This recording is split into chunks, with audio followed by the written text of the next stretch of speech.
to be able to be a blessing to the students in the Tallahassee community. These students show up to Shoes for School sometimes with one shoe on their feet. And I'm not being, I'm not exaggerating, I'm being as literal as I can. Some kids have no soles on their shoes. We have some kids who don't know their sizes, and their shoe size is 3 sizes larger than what they've been wearing. So we see the health disparity taking place with shoe or feet already disformed, misformed, kids uncomfortable.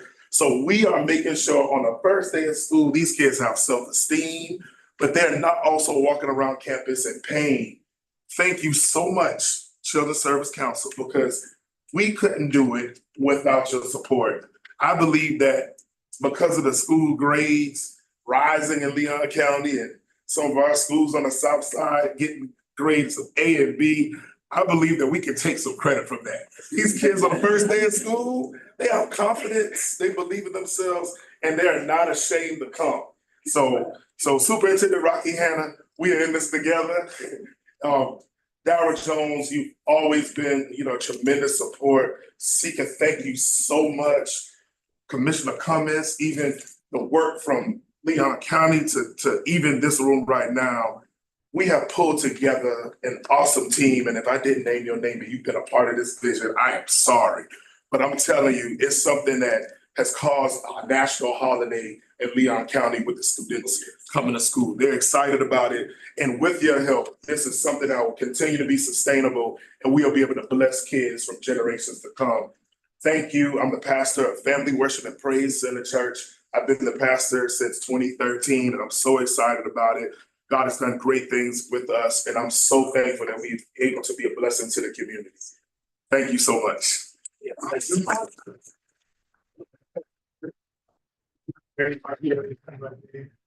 No, it's just amazing. This doesn't happen without you, Quincy, and your wife, and your church family. We're just so blessed and fortunate to have a leader like you to step up and fill the gap for these kids. We're just very appreciative. Thank you. And I think I know Commissioner Cummings, Superintendent, and other electeds come and share with you and sponsor with you. What you were able to do from our investment of $15,000 was really double the number from last year to this year. Move it to and have it at the Civic Center.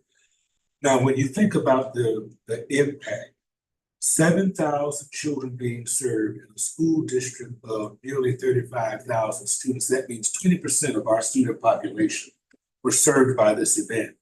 More importantly, this is being modest about this, they also do this year round. So our schools count on Family Worship and Praise and Bishop Griffin to also provide shoes for the children throughout the school year. As you can imagine, this disparity, right?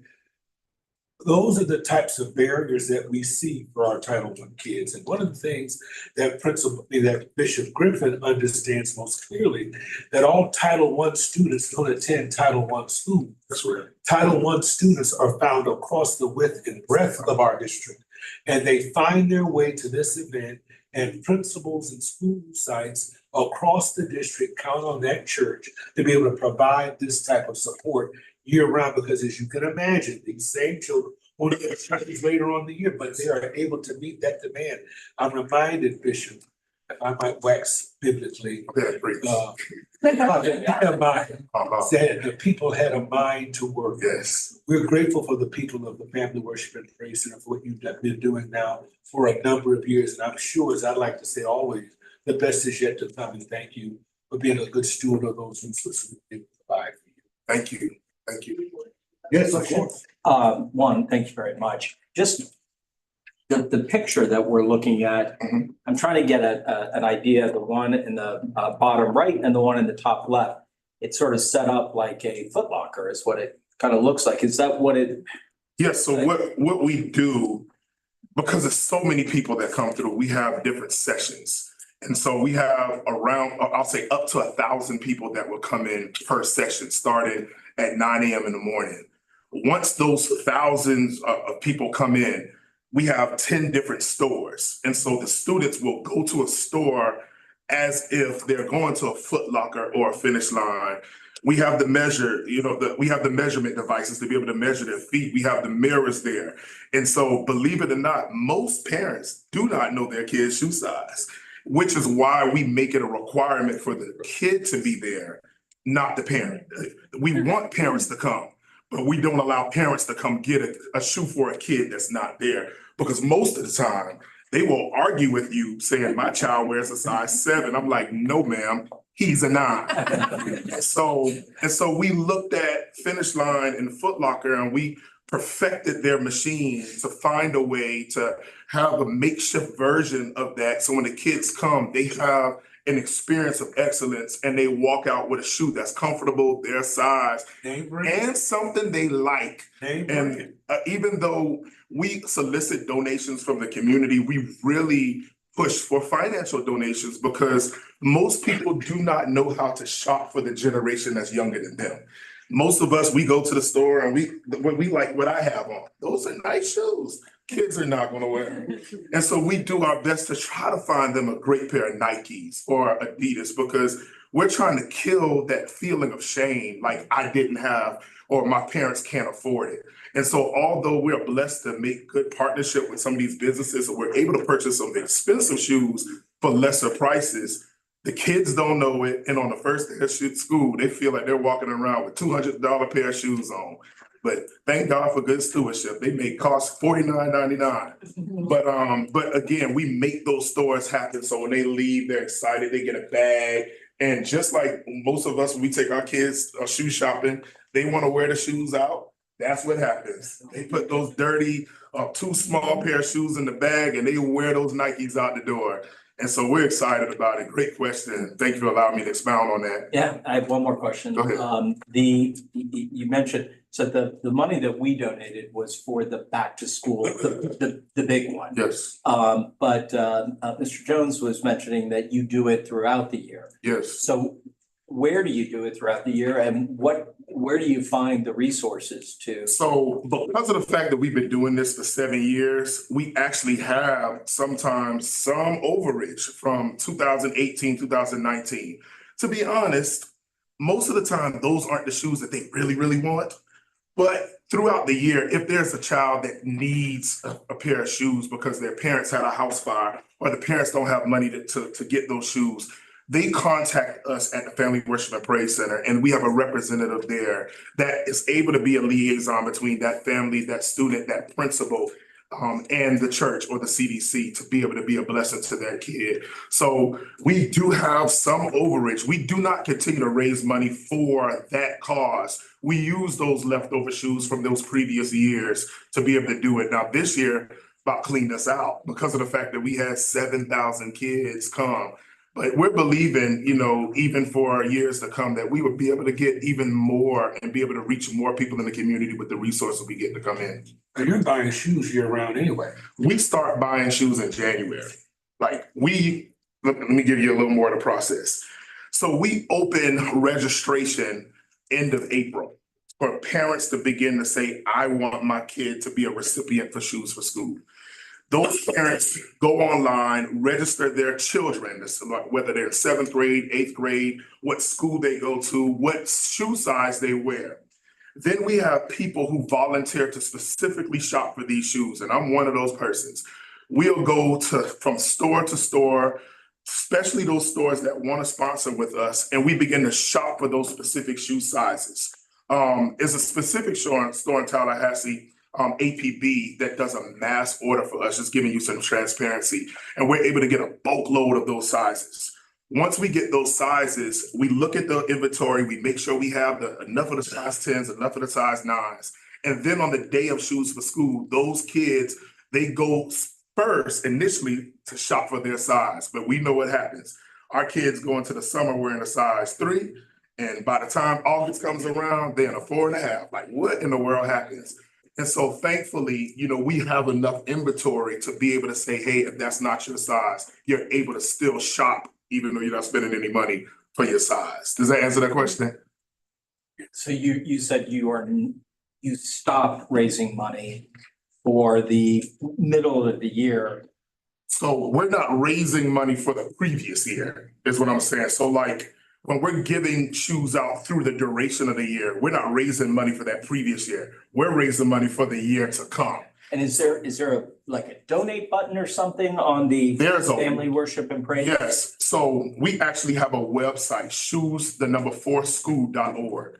If you go to shoes4school.org, we have a tab where you can sponsor and a tab where you can be someone to donate. Donations come from people all over the Tallahassee community, but we are also looking for sponsors. Sponsors actually can have, you see the Children's Service Council of Leon County, because of the fact that they were a title sponsor, they got their own store. So going back to your first question, like it's kind of set up like a finish line. That wasn't finish line. That was Children's Service Council store. That was that store. And so that's why we push for sponsorship, because the people in the county see what businesses, what corporations really pour into our youth. And so, yeah, again, thank you so much for being that for us this year. And Bishop Griffin is a former band director at the James S. Rickards High School. And it was there where he saw this disparity that he came up with the vision while pastor to come up with this shoes for school, because he knew countless kids who would come at the beginning of the school year to be in the band did not have shoes. And so he and his people again had the mind to work. And here now, 7 years later, they're still blessing our community. So this is the kind of victory lap when people ask us about what has been our impact. Here we have 7,000 students who are armed with shoes at the beginning of the school year, and even more throughout the school year. So again, thank you so very much for this community impact story. Anyone else? Thank you, Pastor Griffin, Bishop Griffin. And so our next story comes from our own organization, our summer youth internship program. And we have one of our participants that's here. I'd like to pass it to Holly. She's going to give you a very quick summary on what this program was, what it meant, and some of the outcomes that are just wonderful. Holly. I'll keep this very, very brief and then turn it over to two speakers that we have with us today. Actually, one of the students who participated and then one of the businesses who hosted a student. The quick highlights were that we were able to engage 42 originally, and then one student actually moved away. So 41 students completed the program. They were all high school students, so 15 to 19 years old. Some of them were recent graduates. The two stories you'll hear about today are from recent graduates. And we paired them in 30 different businesses around the community. These businesses were, was one of them that hosted, Leon County Schools, early childhood program hosted some of them, to some of our other community partners that engaged, but also some businesses, including our very own firm here, Structure, that actually took on an intern. So in total, 41 successfully completed the program and would recommend it to any other students moving into the future. There's 30 different businesses were engaged, and we're already beginning work for next year in terms of how that recruits. I would be remiss if I didn't give the connection to the North Florida Worlds of Work and ask you to save the date for October 24th and 25th. It's a Thursday, Friday, in partnership with Leon County Schools, taking thunder a little bit, over on the Lively campus, where they bring students to go explore these different worlds of work. And many of those, that's where we recruit the businesses from, is Worlds of Work. So we're starting that process now. We had an amazing graduation event, and before they went into the workplace, we equipped all of the students with several soft skills that they might need. So we had an orientation training. They learned about financial literacy. Several of them didn't have bank accounts because they actually got paid for this. And so they now have bank accounts. They've learned about signing their name and quite literally practicing signing their name. Many of them had never written in cursive before. So all of these things were part of it, but also they were each afforded a business headshot as well, and they learned about marketing themselves. So at this time, I would like to invite Jasmine Griffin to come up to the stage. I'm up here on the screen while I'm pulling that up. Just some of the students in their businesses where they were working and earning. So most of them was anywhere from 6 to 8 weeks that they were working about 20 hours a week. And with that, I'll turn it over to Jasmine to talk a little bit about her experience. Hi everyone, my name is Jasmine Griffin. I'm a recent graduate from Gaudi High School, class of 2024. I would first like to start off by saying the CSC internship program took a turn in my life for the best. My first day there, it was a little rocky with some new people, but me, I'm a very social person, so it wasn't anything too bad for me. I was taught a lot of skills, how to finance, how to budget. I even how we said, I even got my first bank account with CSC. So it has been an amazing program. I was placed at TMH at TNT, which stands for Tallahassee Neurological Clinic. And me being 17 at the time, I was like, I'm gonna be working at TMH. It was crazy. It was crazy. But it was amazing at the same time. My first day at the job, I was reading patients like that. I'm like, hold on. I literally just graduated high school. I'm already reading patients. But it was amazing. It was amazing. Over, I would say, a 2-week course, my boss came to me and she offered me to stay at TNC. They hired me. And it was, oh my goodness.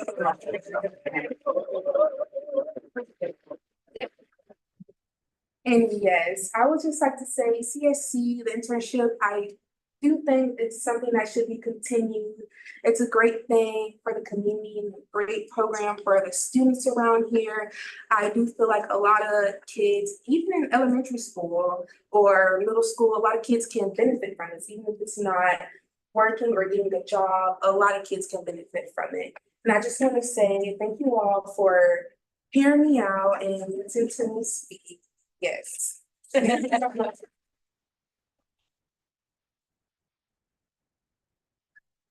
Holly's gonna call up one of the businesses. For those of you that are familiar with the city program, TFLUC, that is where they bring youth in for the summer to work in city employment. And then the county does the same thing for county employment.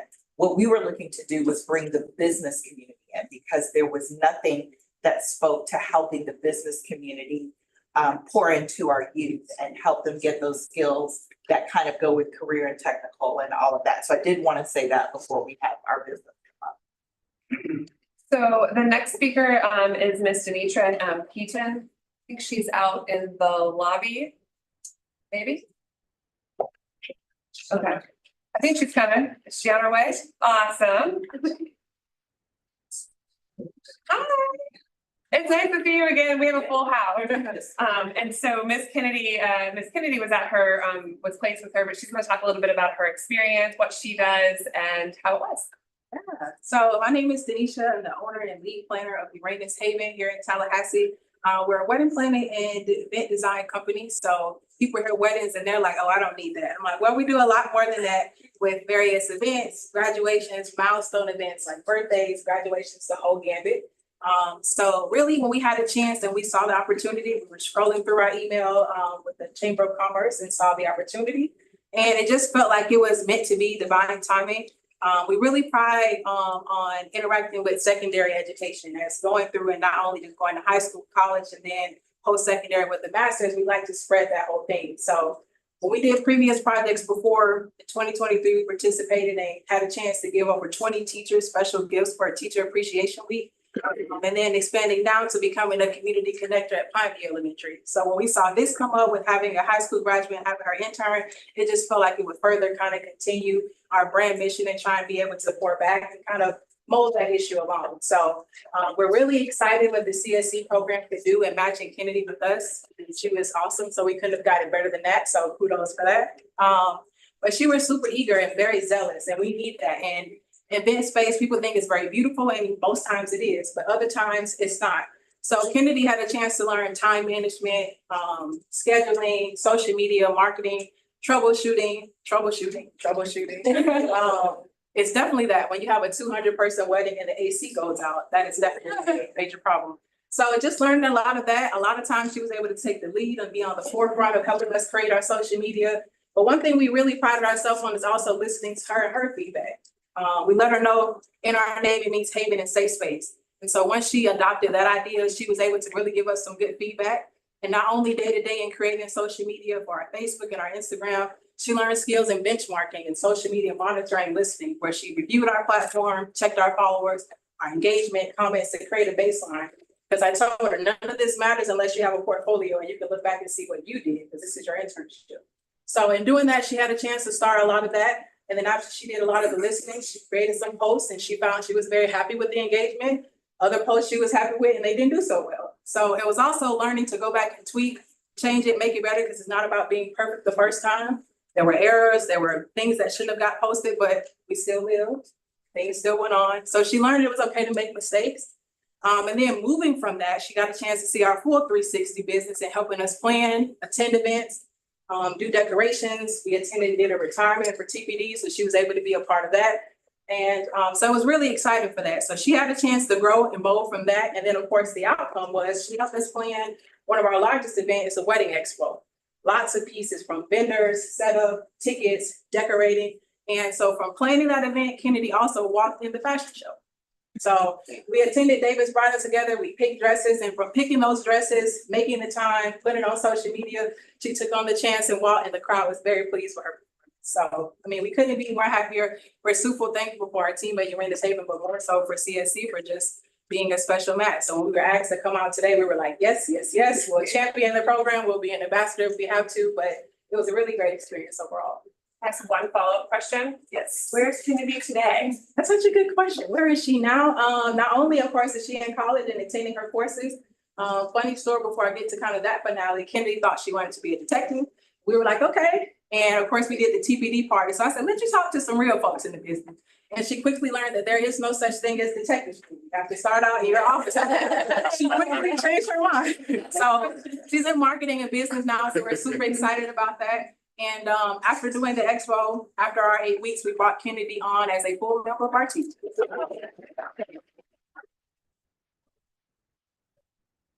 And you learned about the program how again? And so I'm a member of the Leon County Chamber of Commerce. Right. And I just got an email in their e-blast and just scrolling. I saw the ad there and then just clicked. Way to go, Chamber. Thanks. Good. Thank you, guys. Oh, I'm sorry, yes, I'm sorry, ma'am. No, you're good, yeah. Okay. I just wanted for the council, keep in mind superintendent to get to the point. This is, I was able to be invited to, or get notified about the graduation, and that graduation was so much more impactful. Like, this was good here, but that graduation was so much more impactful. Seeing all those children there and those business owners. A lot of times we have this come back to us here at the council, but the impact from observing those children with that partnership with those businesses, like we talk about data. I don't know how you capture that, but that goes a long way. You all know how important partnership, networking, knowing someone helps you get your foot in the door, and that connection, all that. I observed all of that at that graduation. So I just hope that we're able to do this next year. And I hope that we're all able to actually observe that, because it just has it had more of an impact than me sitting here seeing that today. So I just want to share that. Thank you. And then the other thing we'll share before we move on with the agenda is, to date, 7 of our interns have been hired part-time by the entities where they intern. So I don't know that we could have asked for a better outcome than that. And to answer your question, it is in your budget proposal. And at the Budget and Finance Committee, they will then drill down into those bigger buckets and bring the proposal to you for approval. Any other comments? I had the great pleasure of providing to speak to the interns at the beginning of the year. I mean, at the beginning of the program, and then I was their graduation speaker. Again, like Mr. Watts said, it was a fantastic experience, and congratulations again to you and to all the young people. Any other comments? All right, we'll now move to general public comment. Mr. Spale. We have several comment cards that we have received. I would remind anyone, if they're in the audience, if they'd like to speak, to please submit their card to me. Our first speaker is Ms. Nahala Gilchrist. Please approach the dais and state your name and address for the audience. Nathala Gilchrist, address is 5404 Calder Drive, Tallahassee, Florida, 32317. And I am a Leon County school teacher. I am a pre-K teacher and ESC teacher at Rudiger Elementary. Go Road Runners. I am also, so today I'm coming in to talk about Rebound and Recovery. That is our resiliency for social emotional training that we do for our students. And one thing that I want to talk about is the comparison from that training to past trainings we have. One thing that Rebound and Recovery provided was for my students were just different tools to handle emotions. So as we talk about emotions, we've heard happy, sad, angry, just very basic one. But one thing that Rebound and Recovery asks, they talk about calm. Like you don't have to be always happy, you don't have to be sad, but just calm. And so I asked my students, what is calm? And so sometimes I'll get the closing of their eyes, and their hands are like this, and I might get some humming. So for 3, 4, and 5-year-olds to understand calm, I can say calm, and we're calm all of a sudden. It's amazing. It's a tool to use because otherwise it's chaos. You can say, oh yes, let's move. Another thing that they have within their curriculum is the hot cocoa breathing. So this is an opportunity for us to continue to pretend like we're smelling our hot cocoa. So we take a deep breath and then we blow it out. So that is allowing them some social, some regulation, right? And so just this year, I was able to see a student in the hallway, and he was struggling a little bit with some social emotional outbursts. And so I was able to mimic me blowing my hot cocoa, and then he began to do that. And the principal that was assisting him was very happy that we were all breathing and blowing out, smelling our hot cocoa and blowing out. She also shared that later that day, that after a phone call with the parents, she was able to do some hot cocoa breathing as well. So it's very helpful for all, for teachers, staff, everyone to have that calmness that you have. I also, the thing that I liked about it as a teacher is that they came into my classroom and helped me implement it. So there's lots of training videos available that you can go online and see, but then they actually came in, of course, with the cram day. It's just more difficult to then go see those training videos later on, but they were able to come into my classroom and model that before me. So it allowed me to see how my kids are reacting to it and then be able to implement it as well. I also like that they spent time with some of my students one-on-one. So sometimes we have some strugglers that may need additional supports and emotional regulation. So they were able to pull smaller groups and work one-on-one with them to help them kind of regulate some of those emotions. And then lastly, it saved time. So not having me to go watch another video about another training, coming on into my classroom was great. And then allowing me to do the training in front of them, for me to implement the material in front of them and get feedback. So that is very valuable as well, because of course I want to do it too, as well as I can do it. So those were the things that I wanted to share about it. Perfect timing. Oh, great. Okay. All right. Questions? No? There was just some public comment. I don't know if that's gonna fall, Mr. Chair. I was wondering, is this program included in all pre-K? Yes, so last year we all implemented it, and so we had the support for them to come into all of our classrooms to kind of talk us through it and implement. So it was in 56 pre-K 3, pre-K 4, and behavioral classes. Good. The next speaker is Ms. Denise Howard. Please approach the dais and state your name and address for the council. Thank you. Hi, my name is Denise Howard. My address is 3790 Piney Grove Drive. I am the board chair of Girls on the Run Panhandle. We are one of several councils throughout Florida and one of over 175 worldwide. Our service area of our council includes several counties throughout the Big Bend and on into the Panhandle, but a vast majority of the schools that we are in are here in Leon County. Girls on the Run is a physical activity-based positive youth development program for girls in grades 3 through 8. And it's designed to enhance girls' social, psychological, and physical skills and behaviors to successfully navigate life experiences. We're a 10-week program.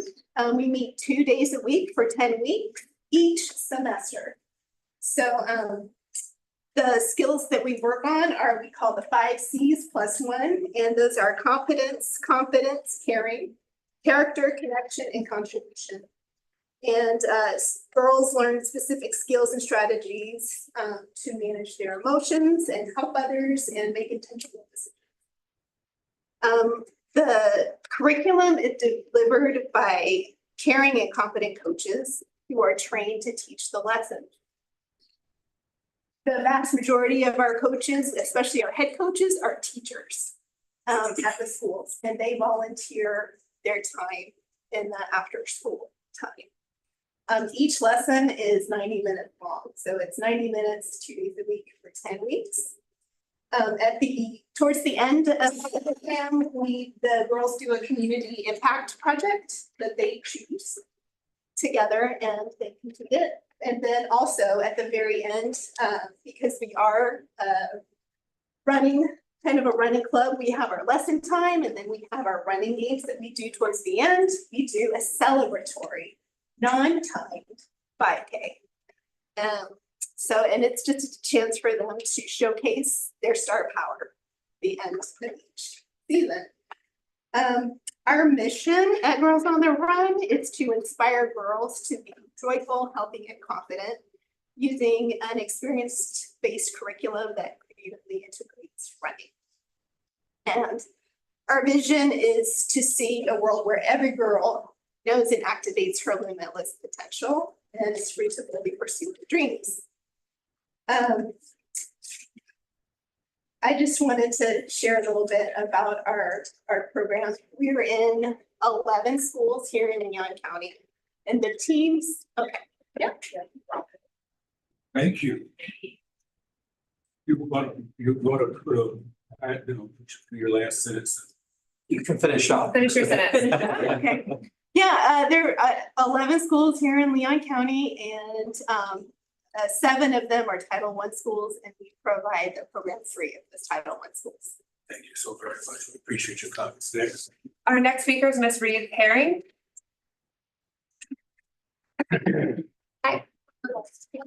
Please state your name and address for the council. Thank you. Hi, everybody. My name is Reeves Herring. I live in So I come here today on behalf of the Omega Lamplighters. I am, as you can see, one of many who come out today in support of the program. We wanted to first of all come and say thank you so much for all of the funding that we have received through CSC. You have given us so many opportunities to help these young men, as well as their families. We are more than just the young men that we serve. We have parents here as well. We are a village. And you have given so much to that village with the funding that we received. This summer, we were able to host our second Lightning Summer Camp in conjunction with Springwood Elementary School. And we were able to serve over 50 children and provide them low cost to no cost camp that they may not have otherwise been able to receive. On top of that, we were able to do social emotional wellness with them, as well as provide transportation, meals, applied life skills. They were able to do some of our step camps, which was a wonderful addition for them to be able to learn more about the arts and their importance. And we really appreciated the ability to be able to give that. And so much of the feedback that we received was about how much that camp meant to them, what kind of impact those parents saw within their own children, and the confidence that they were able to walk out of that camp with. We've even had a young lady who was at risk of being held back due to her scores in ELA. And with individualized education, she was able to get promoted the next year. And we would not have been able to do that without CSC. I would also like to say that beyond that, the young men that you help us serve, we were fortunate enough this year to have our induction in August. We had double the number of youth served that we ever had. The place was full. I know I had trouble finding a seat, but we were all cheering, and the joy in that room came so much from you guys being able to give us those opportunities and watching these young men grow into being not just young men in training, but leaders, mentors to each other, and peers and brothers. That's invaluable, and it's going to carry on for the rest of their lives. And we appreciate the life-changing impact that you continue to make. And with your funding, that would not be possible. So we really appreciate the fact that you not only build up these young men, but you build up our village. Thank you so much for your comments. Next. Mr. Amir Edwards. Okay, thank you. Thank you, Dee, for being Side of line. Yeah. Hello, Mr. Edwards. If you'll come up to the, yep, you just come right on up. If you want to stand in front, you can, and just state your name and your address. That's okay. We got it written down here. You're great. You go on. Good afternoon. My name is Amir Edwards. I'm in the 5th grade at Gates Settlement Elementary. I joined the LIT program in 2023. From this program, I gained lifelong mentors, friendships, and principles that I will follow for the rest of my life. Our principles in the LIT program are consistency, education, respect, and accountability. I look forward to growing in this program and gaining life skills that will mold me into a young man that will serve the community.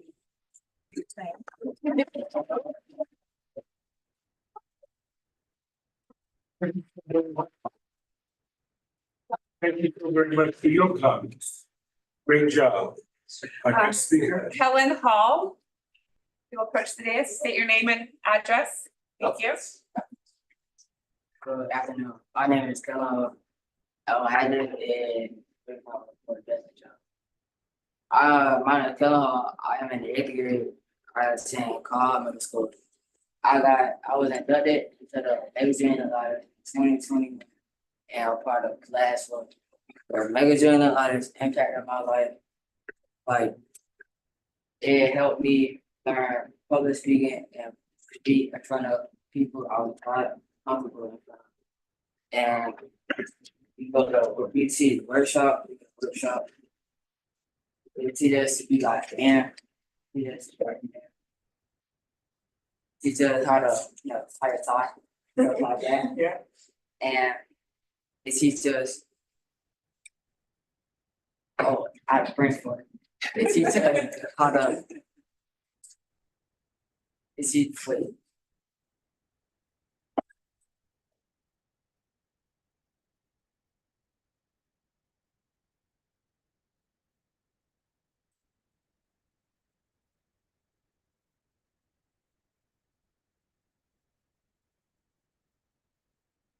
You like best about it, make a lamplighter? What's your favorite part? I like best about it because I'm on a step team, and we travel around the world. We show what our program is about. And yeah. Well, thank you.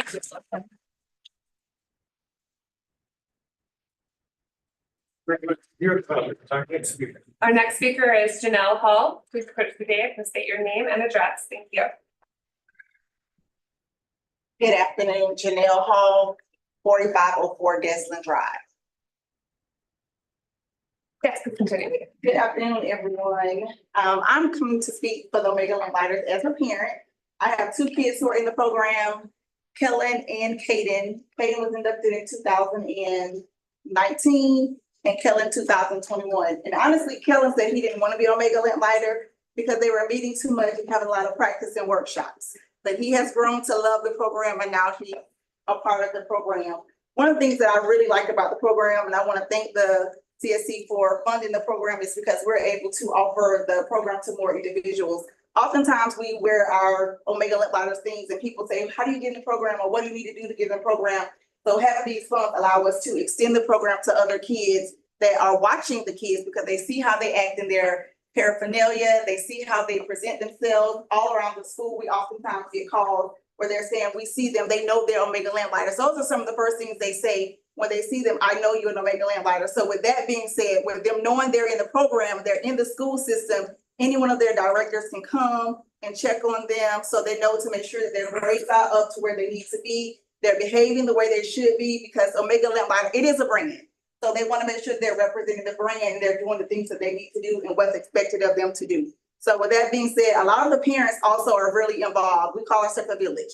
We are a village. We meet people through our village. So we're oftentimes volunteering and working together to make sure that we're also getting additional funds. We work the FAMU games. It's hot and tiresome. or the FSU game, so they're even more tired. And we're not winning, so that's even worse. But we are there, we're working, and we have to get there 4 hours before time, but we are there because we believe in the program and we believe in what the kids need. So that's our way of making sure the parents are involved and that they're supporting the program, because everything isn't gonna always be free, and they can't pay for it, but you can come also and work, volunteer your time. There are lots of opportunities for parents to get involved, for them to volunteer, for them to support the program, whether it's chaperoning a trip, doing hospitality, putting something together, whatever talent they have. When we have our interest meetings, it's like, what do you want to do? We'll find something for you to do, get involved. We really, really highly encourage our parents to get involved and support the program, because it is a great place and it is a safe place. So we want to make sure that we could receive the funding so that we can continue to grow our program and make sure that we can offer the opportunities that our kids are receiving to other youth in the community. Thank you. Thank you. Thank you so very much for your comments. Our next speaker. Our next speaker is Taisharika Williams.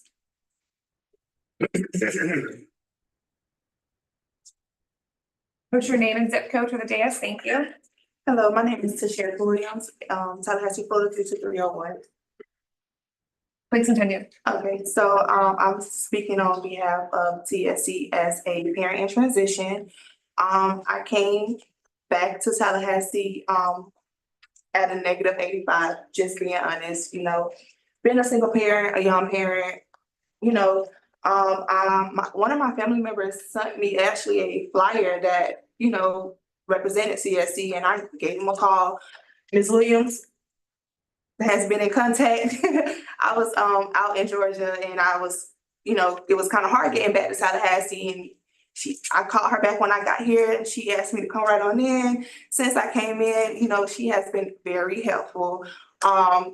Speaking on Ms. Williams, she has got my son enrolled in school. She has opened the way for me. You know, I've been having interviews after interviews, job hunting. Even she called just to check on me and my son.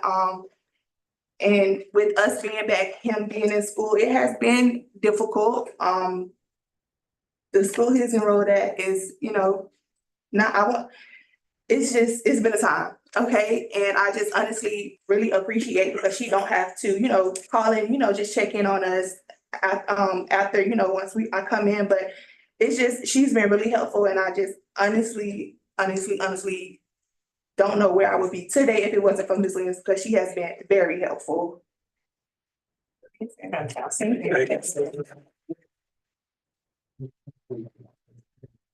And Ms. Williams is D, which is our Family and Community Engagement Coordinator at the Cross Creek FRC. Thank you.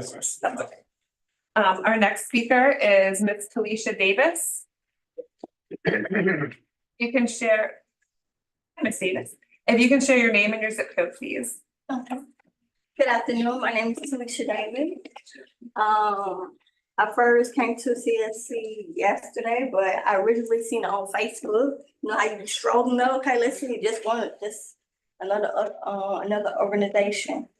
But I passed by a couple of days ago, and I decided to come by and check it out for myself, and it turned out to be very awesome. I first got here yesterday and checked in and came in and see Miss Deandra, and I forgot the other lady name, but they were very helpful. They also helped me with my DCF, with my childcare as well. And I got to the bottom of it today, so was able to get my kids into daycare and get everything situated. Also, I came back today as well because I'm, you know, seeking some counseling. Because I want to get some help. So Ms. Lady over here in the pink, she helped me say as well with that, so I can try to get myself together. And I'm very thankful, because without that help, I would be lost. I don't know what to do. I am a single mother, so you know I've been struggling with some things, and I'm glad I was able to come here and get some help for it.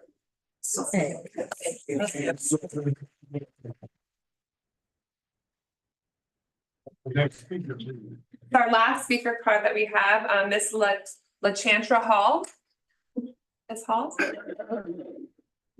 clip. Please state your name and your your name and your address. Thank you. Good afternoon. My name is LaChanda Hollins. It's 1030 Harlem Street. Just want to give a moment of silence. 32304. I'm excited for the Resource Center stepping up for Frenchtown and Griffin Heights. Far too long, we've been overlooked in the community. But as a mother of 6, I know what it's like to look for services and seeking services, and it was hard to find. So I'm grateful that Children's Service Council and Children's Home Society have brought the Resource Center to Griffin Heights. And I represent Griffin Heights on behalf of Griffin Heights Association Vice Chair. And we have a cry. Bring us services. We need services. Continue to send us funding for our children, the elderly, families like me, a mother of 6, navigating everything that I can do to raise a family by myself. I'm thankful for community engagement, working along with Miss Ashley. She's a wonderful person to represent Frenchtown and Griffin Heights. And so I'm grateful that you all have decided to come to 32304 because it's needed. Thank you for having me. Thank you.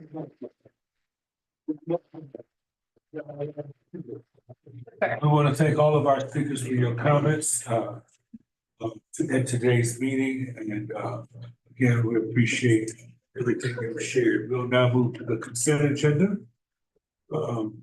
Ms. Green, for a quick review. Yeah, so we are pulling the financials for July and August, and we'll take those after the consent agenda. There were a couple of items in the executive director's report that I just wanted to bring to your attention.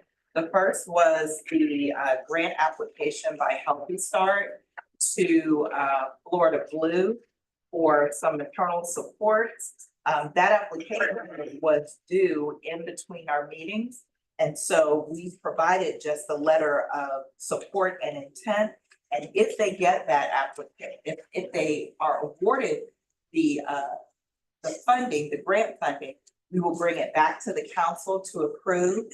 Moving forward, when we get into these types of situations, while I hate to do it, we will do either emergency meetings. We can't do them virtually. We would need to do them in person so that you have an opportunity to actually weigh in on it. But we didn't want to miss out on this. And so we did it as a letter of intent. And then if they are awarded, we will bring an item back to the council for you to decide what you would like to do.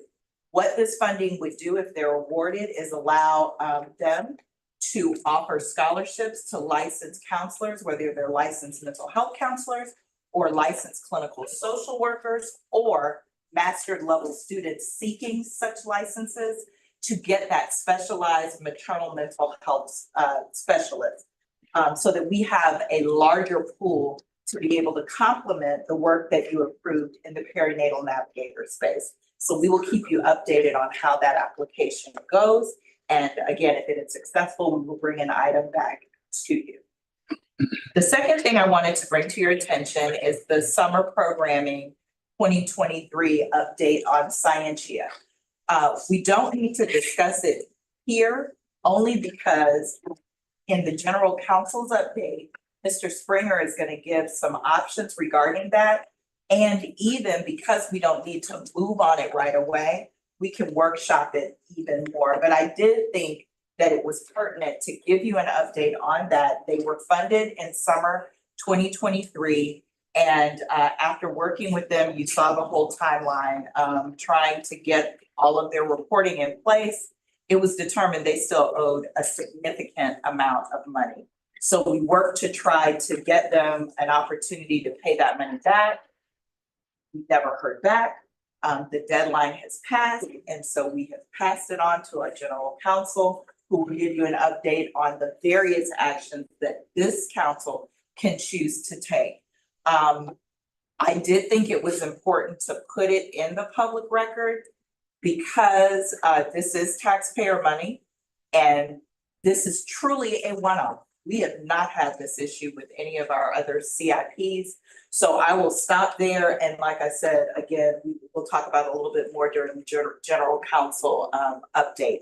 So those were the two things that I wanted to bring to your attention in the executive director's report, and I will turn it back over to the chair. All right, we've already pulled financials, so is there a motion to accept the remaining consent agenda? So moved. I'll second it. All right, all those in favor of the consent agenda is provided with the exception of the financials, signify by saying aye. Aye. Opposed? All right, we'll now go to the financial.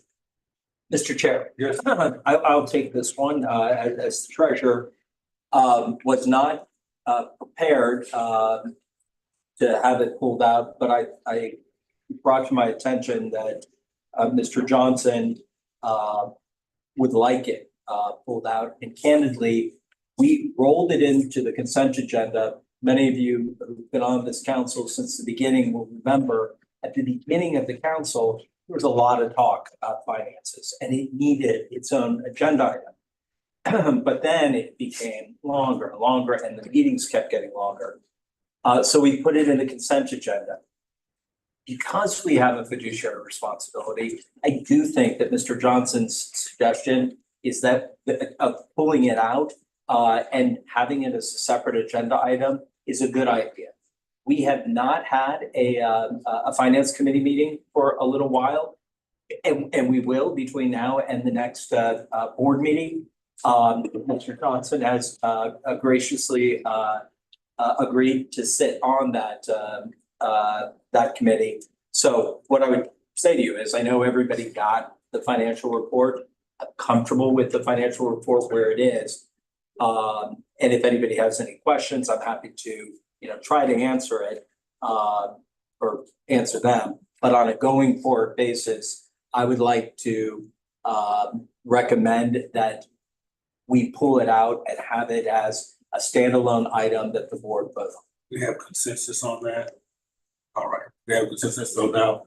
Just a quick comment, Mr. Chairman. The addition to that, and I appreciate that, Mr. Mitchell, I think given especially in a situation where we get the agenda packet so close to the meeting time, that not only would it be helpful to pull it out as a separate item, but I think as a matter of best practice, if we had a variance report where we could agree as a group about getting some explanation and a summary variance report on, and we can come up with a metric on what it needs to be. I don't care about $5 items or $10 items, but certainly larger items that are varying from where we are in budget, either over or under, that we can have that in a report. It makes review of the material a lot quicker instead of late night needle in the haystack.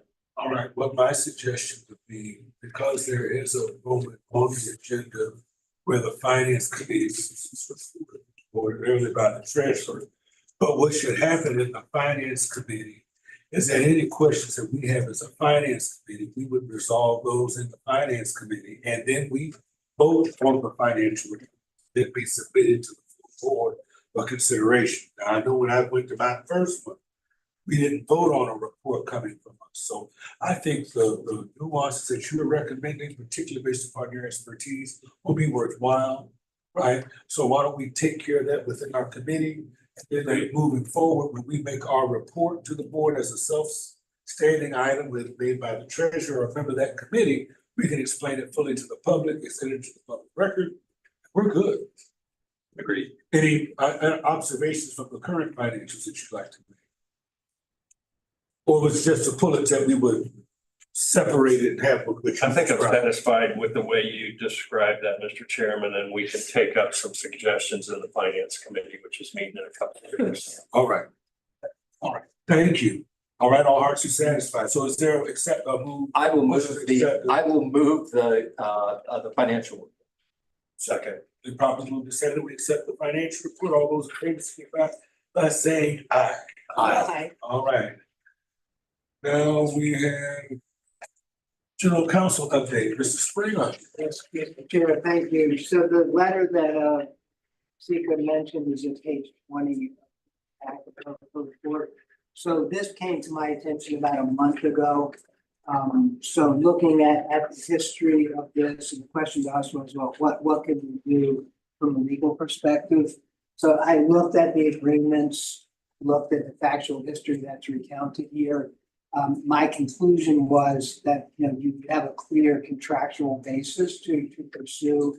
So they had a contractual obligation to return, to give reports, and as part of the reporting process at the end, to return unspent funds.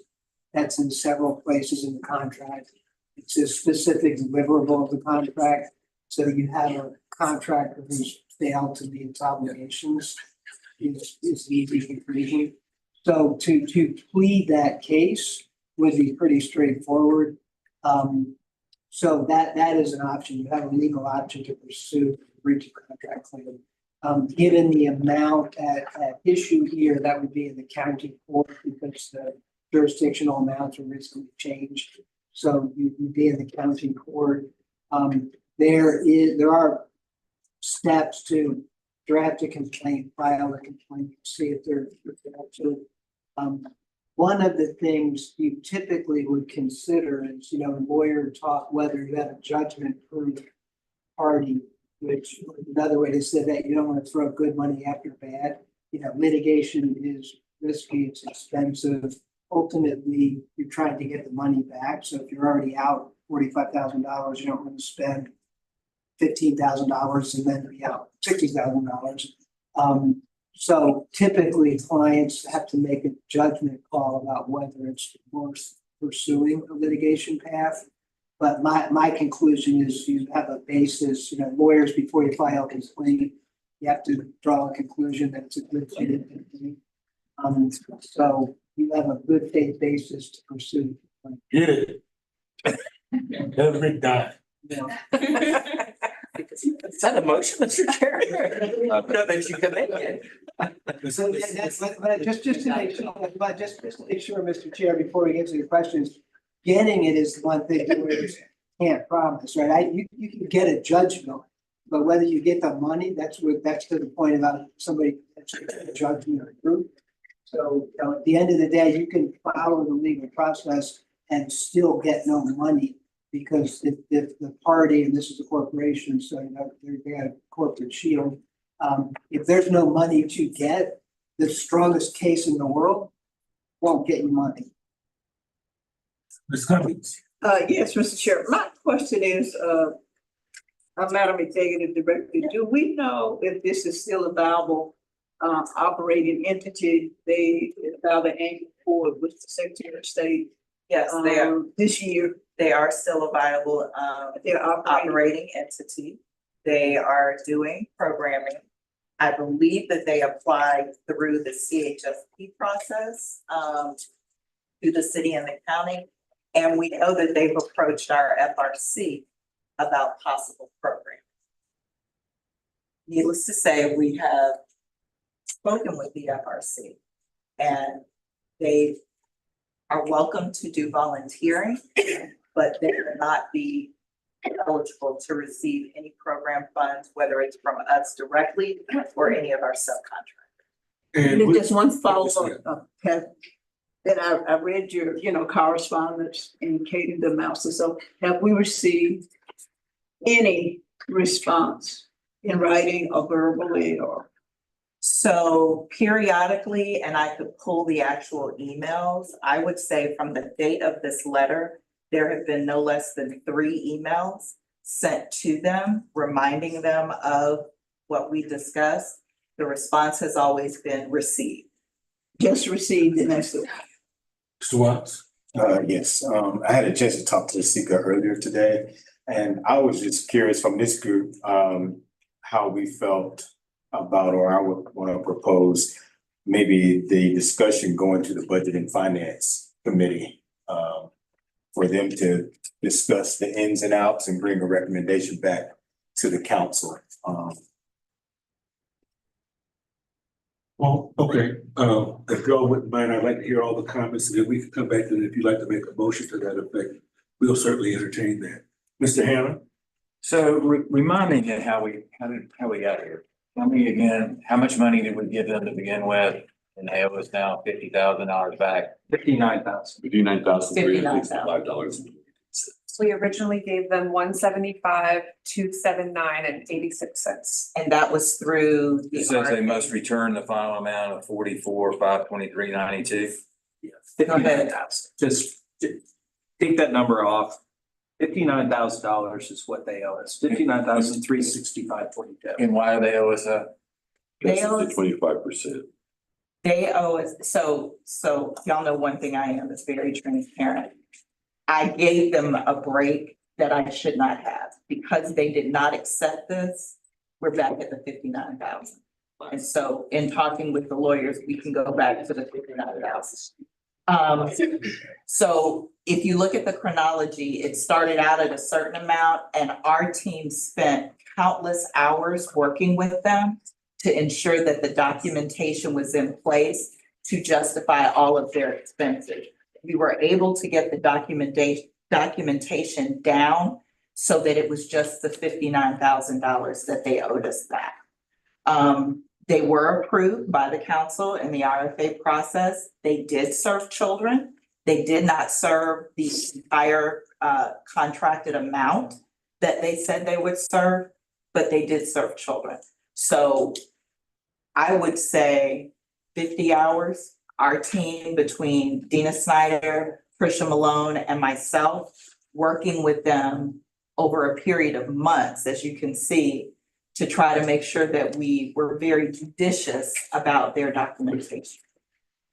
Mr. Springer's point, it is often with our school district. I mean, it's not cheap, but at the same time, you have to send a message. You know, you really do, but especially us. First, I'm proud of us for doing this, for taking this action, as opposed to just, oh, well, right? Right, exactly. And now it's just a matter of making a business decision.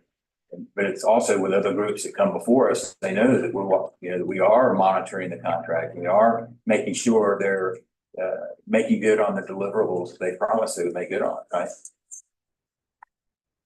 Thank you, Mr. O'Brien. Yes, my question relates to the correspondence. Typically, an agreement where there is a substantial fund, a transfer of funds, there is at least a point of contact by name. And typically even an address, a physical address. It's unusual, I think, that this is a PO box and it's addressed to whom it may concern. Is there a reason why we didn't identify a party in particular? We had 3 different people with whom we were dealing. And this organization it's an offshoot of Young Engineers. And so I think that was simply an oversight on my part by not just naming the person that we were dealing with. And of course, now it escapes me what her name is, and I've known it. I know her name. So that was really an oversight, on my part.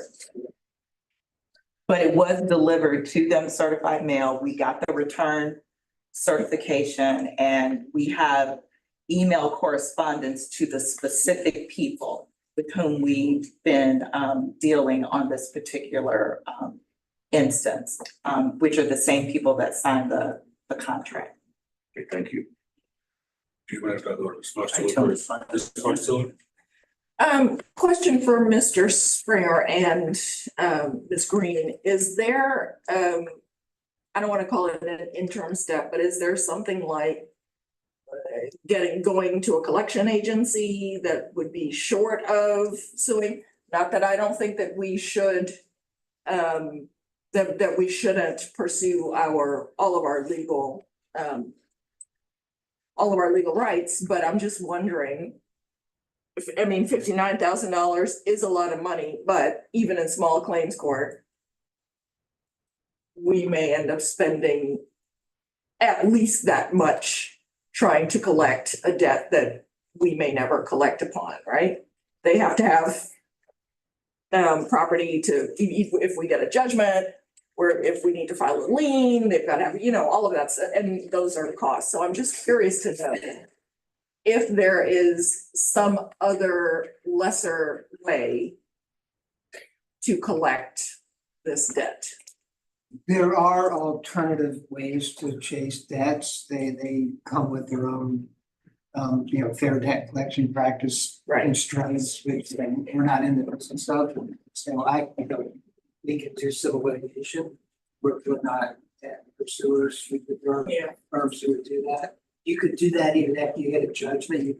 You can still do it. If you don't want to pursue the judgment, you can sell it, usually at a discount, and somebody else will pursue it. So, yeah, there are alternatives that oftentimes the challenge is there's nothing's going to move the conversation. Filing a lawsuit is something that's hard to ignore when you're a defendant. The court has jurisdiction over you. So you're ratcheting up a step. Like you gave it a debt collector, they ignored the past 5 letters you sent them. They may ignore a letter that a debt collector sends them. That's the business law. I would say, because when I looked at this a month ago, Mr. Chair, I thought the number was pretty poor. So with my introductory remarks, when I said we'd be in county court, the jurisdictional limit is 50,000 now. So if it's over 50,000, you'd be in circuit court, not.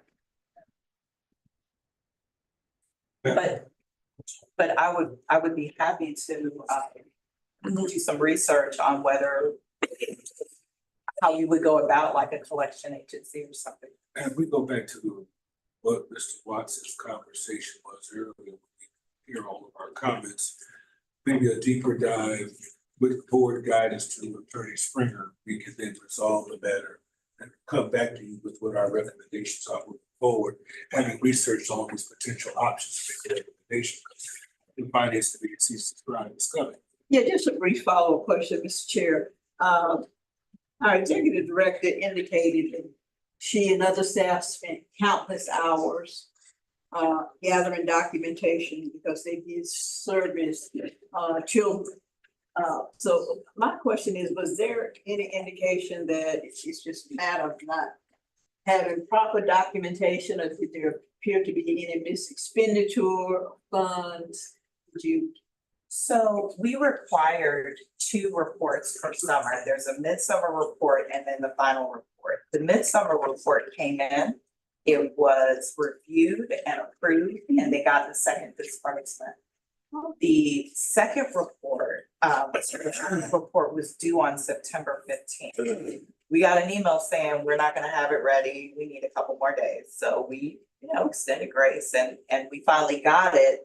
It was not in the format that it should have been in. We got a lot of documentation that was redacted, so we couldn't tell whether it was actually documentation to go against the expenditures. And so we had to work with them to, for example, they gave us cell phone, they redacted all of the people's names and the numbers. So we have no way of knowing, so we can't match that cell phone up with the employment records. We got employment records for people that were not on their employment roster. So we had to go back and say, so if these records don't match up with this roster, we need you to give us the one. So that was the granular level at which we worked with them. We met with them, well, I will say the programming team met with them at least 3 times before I came into the mix, and I met with them twice. And these were for 2 and 3 hour sessions. That doesn't even count the emails that went back and forth. It doesn't count the money that we spent on every piece of paper we had to print out to be able to look at it and match it all up. This was, I know this is gonna sound contrary to what I'm saying, but it was a labor of love. We really were working to get this where it needed to be, so much and so we got it down from the 85 down to the 59. We do have the records of who they did serve. But again, it didn't come all the way up to the contractual amount. So even if all the finances had been in place and they served the people, they still would have gone this way. And just quick follow-up. So in the greater scheme of things, in the history of our council, this is the case of first impression. Right, we've never been in this situation. Never. Right. Thank you. All right, Mr. Mitchell. Springer, I've got one quick question for you. If the CSC were to file a breach of contract claim at the circuit court, just the filing fees, what is that? What does that run? I think that's about $400 maybe. So here's where my brain is going. One, I am dead. I'm really angry at this organization. We sat here earlier tonight listening to amazing organizations come in here and we see results. $60,000 to Omega Lamplighters or Shoes for School or the FRC would go a long darn way. So I'm really angry that these people took $60,000. By the way, it's not our money. You know, some of it, if you count your own property tax, it is. But it's our neighbors' money. And I'm glad, Commissioner Cummings, you brought an important point to everyone's attention. This is the first time. Whatever we do here, we're gonna do for the rest of them. I want our money back. And I don't know who Cyansha is. I don't really care.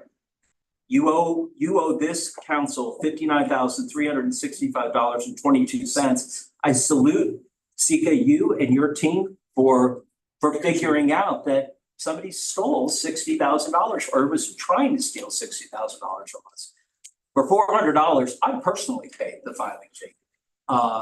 And let's see where it goes. Not the attorney. You know, well, we're already paying the attorney fees, so right? So they have to respond. And if they don't respond, we get the judgment. The nice thing about getting a judgment is they can't do business with the CHSP. Every application they fill out, there will be a question. Is there a judgment against you? So, yeah, that's how I feel. And I agree with you, particularly when you mentioned that they're making an application for CHSP. I think other funding, particularly here within our local jurisdictions, should be made aware of what we're dealing with. I know on the supply side, we debar companies that do this such that they are not eligible to participate in procurements further. So I mean, I think they're, you know, because I know you work with Shington on the county side and Kimball Thomas on the city side, who also are partners in this same work. So I think they've ought to be made aware of it as well. I'm gonna, yes, ma'am. This is our final one. Just briefly, totally agree with you, Mr. Mitchell, that what we do now is going to carry forward. Not only is it going to, it's important to these folks to know, it's important to all of our contractors and providers to know that, and the taxpayers, that we are not going to just kind of, you know, well, we can take a hit, we can't. But you made a comment just now that kind of raised a question in my mind. Is our contract with, is our general counsel contract, does that cover litigation? No, I mean, Okay. We have a cap on what was. Okay.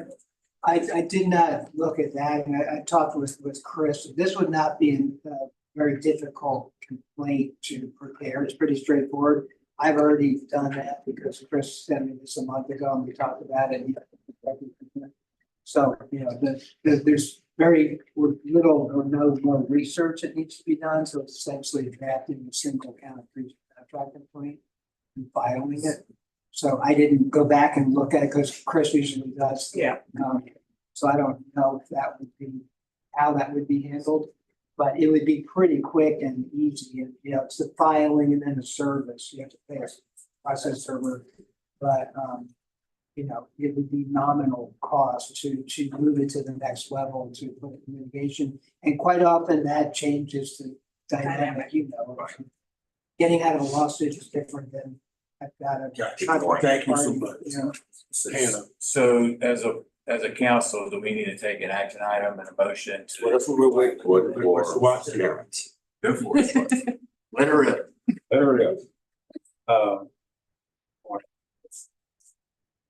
I mean, this is a report and there's a potential litigation. And I just, you know, as I make this motion, it's going to change a little in regards to some recommendations for Sika, Mr. Fred, which is, you know, I would propose that the facts that you are articulating, that if we have a chance to get that information, you guys actually solidify what the actual nuts and bolts are of that. So it's just not, For example, I think when you're asking, this is the first time, I don't think this is the first time. This is the first time where someone hasn't provided payment back. Well, so to your point, when in their contract, they submit the report, we do the report, we do all the financials. If it turns out they didn't use all the money, they have to give it back. We've never had an issue where someone hasn't returned funding that was unused.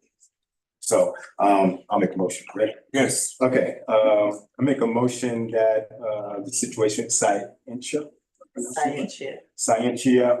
go before the Budget and Finance Committee for them to review, figure out options and bring back to the council recommendations for us to vote on how we move forward.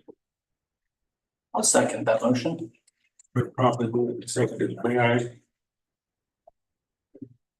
don't know if I make a friend, I'm not in a position to make a friendly amendment, but what I'd like for us to do is for the finance committee to be in consultation with Mr. Springer and Mr. Rowe. Yeah. About what our options are moving forward. I don't know that meeting with Scientia unless Mr. Springer and Mr. Rowe thinks that's necessary. Armed with what we already have, I think that would then equip them to make recommendations to us for us to consider to bring back to the council, what I thought was going to be your original motion. But it appears our appetite to meet with them, but I don't know the necessity of that, unless Mr. Springer would suggest that there is. I don't recommend it with. Yeah. I thought you said to bring Scientia to. No, bring the issue. Okay, I'm sorry. And so I made the second, but for purposes of discussion, essentially what we would be doing is figuring out, it would give Mr. Springer and Mr. Rowe a time to tell us it's gonna cost this much. And we can then weigh it and bring it back to the council. And we do have a finance committee meeting coming up very quickly. Exactly. And we can also weigh the option in response to a product, right? But looking at all those options, we would have done the research for us to then be able to have something to consider, right? All right, it's been properly, oh, yes, sir. So, yeah, I was ready to move that they go ahead and file. But they talked about it, discussed it. You're talking about, he said it would cost $400 to file it. We're discussing what it would cost to litigate it after that?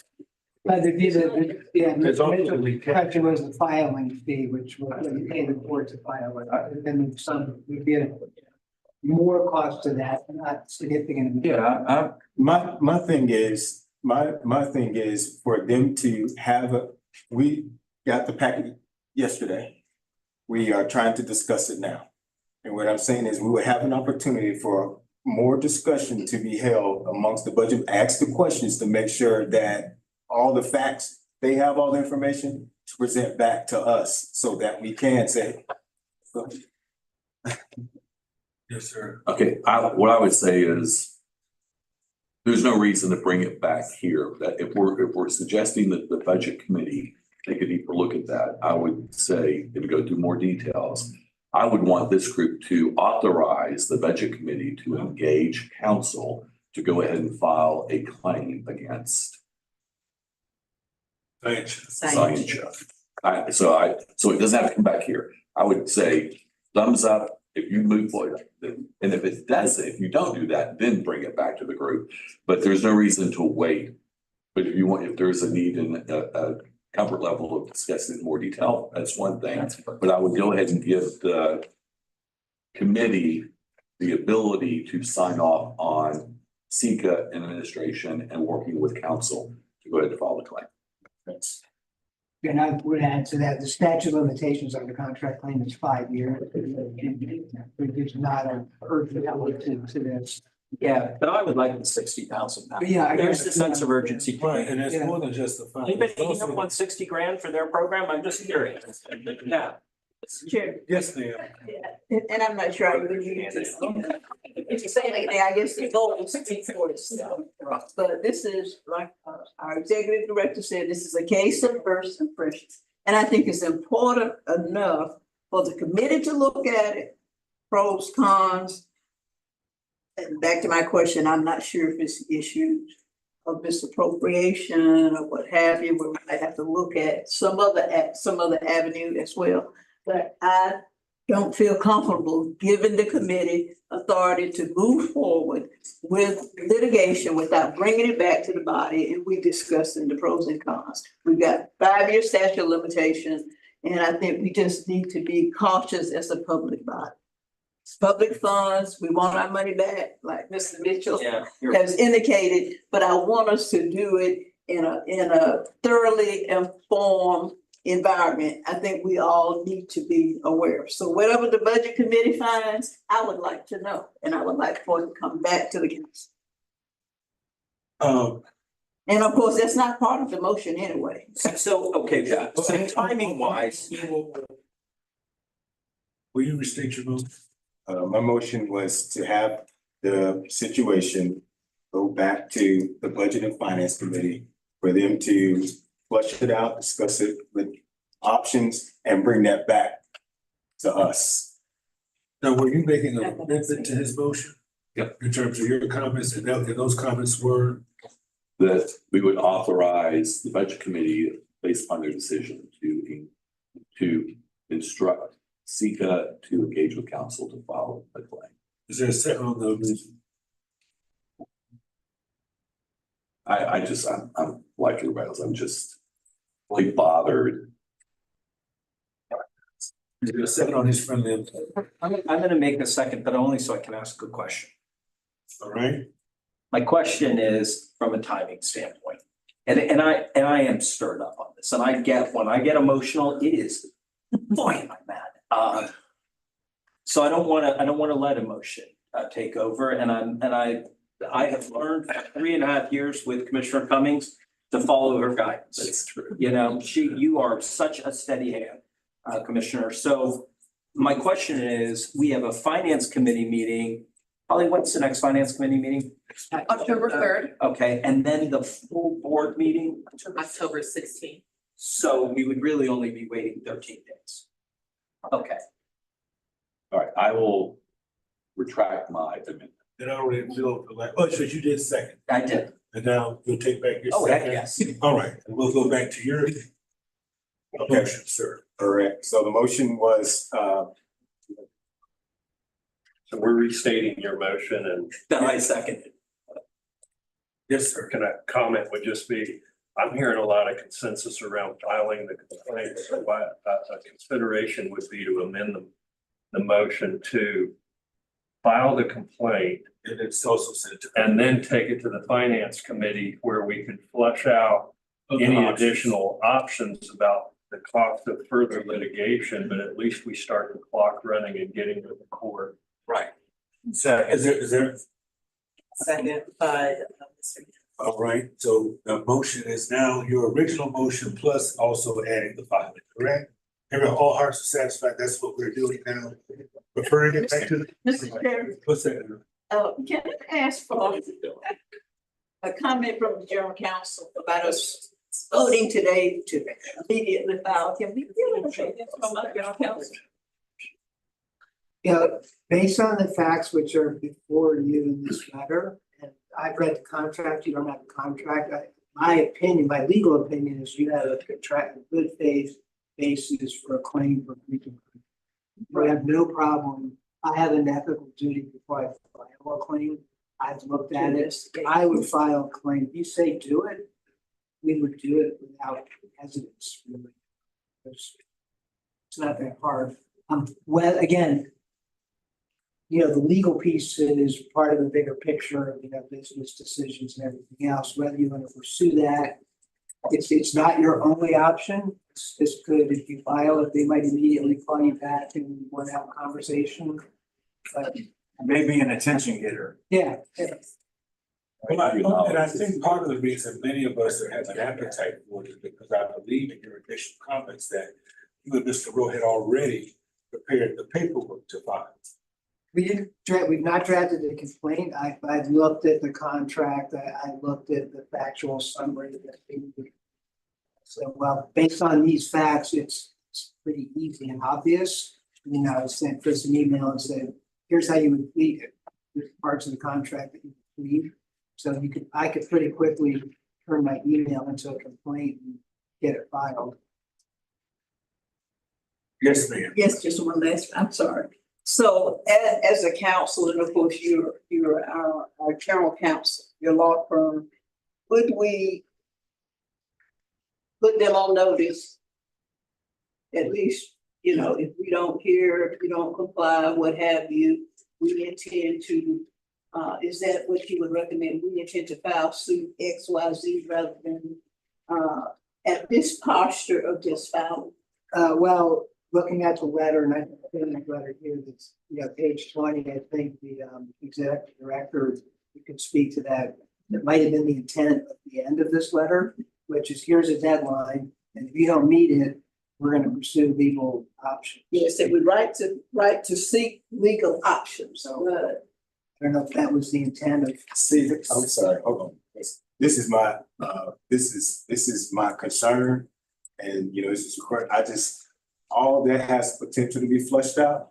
And you can get all that, ask questions. Our Budget and Finance Committee is highly capable and intelligent. And then you don't get in this space. He said a month ago, I heard that as a flag, that he got information. This letter already has changed from the 25% reduction. We went back, that just happened today. I think that it needs to go back to the Budget and Finance Committee. I think it needs to be discussed and it be brought back to us after all these things are flushed out and not here. That's my motion. Okay, well, we've got a friendly amendment, which got a second. So we've got to deal with that first, and then we can that either passes or we go back to your original motion, right? And that is that we would take what you offered to also include fire. Is that what your motion was that you seconded? I did not second. You seconded. All right. Yes, ma'am. Okay, so we're back, so we're the motion is to file, as well as bring it back to the Finance Committee. All those in favor of filing as well as reporting back to the Finance Committee, all those signify by saying aye. Aye. If you'd rather a roll call, let's do a roll call. Okay, and before we do the roll call, I have a question of the general counsel. No, we've got. Why not? Can we just vote it up or down? Yeah. Let's just. Get her done. Okay. All right, let's do. Mr. O'Brien, Yes. Ms. Marsteller, No. Mr. Johnson. Yeah. Judge Hobbs. Superintendent Hannah, Yes. Commissioner Cummings. No. Treasurer Mitchell, No. Vice Chair Watts, No. Chair Jones. No. The amendment fails. You're back on the original. I went back to the original motion. Then it would be referred back to the Budget and Finance Committee. You still have a question? No, I don't. All right. Call the vote. Call the vote. Let's do a roll call again. Mr. O'Brien, Yes. Ms. Marsteller, Yes. Mr. Johnson. Judge Hobbs, Superintendent Hannah, Yes. Commissioner Cummings. Yes. Treasurer Mitchell, Yes. Vice Chair Watts. Yes. Chair Jones. Yes. Your motion passes. All right, thank you. All right, now we're in programming. I'm so sorry. Okay, thank you all so much. I hope they were watching. That's all I gotta say. We're on to it. We're coming after you. Maybe October 16th. We only have one thing. All right. All right. So, thank you, Chair. Ms. Curiel is passing out a document that was requested by the council at, I believe, our last meeting, so that you can see the timeline of when we procured programming versus when we expect that the final reporting and data for that programming will be received. We do not need to discuss that at this meeting. I would ask that you take it with you and in your leisure, review that, and we are available to answer any questions you have regarding this beautiful Gantt chart. But what we're trying to show is that this council approved funding as of summer last year for our priorities. And so we want to show you and the public when when that reporting will come in.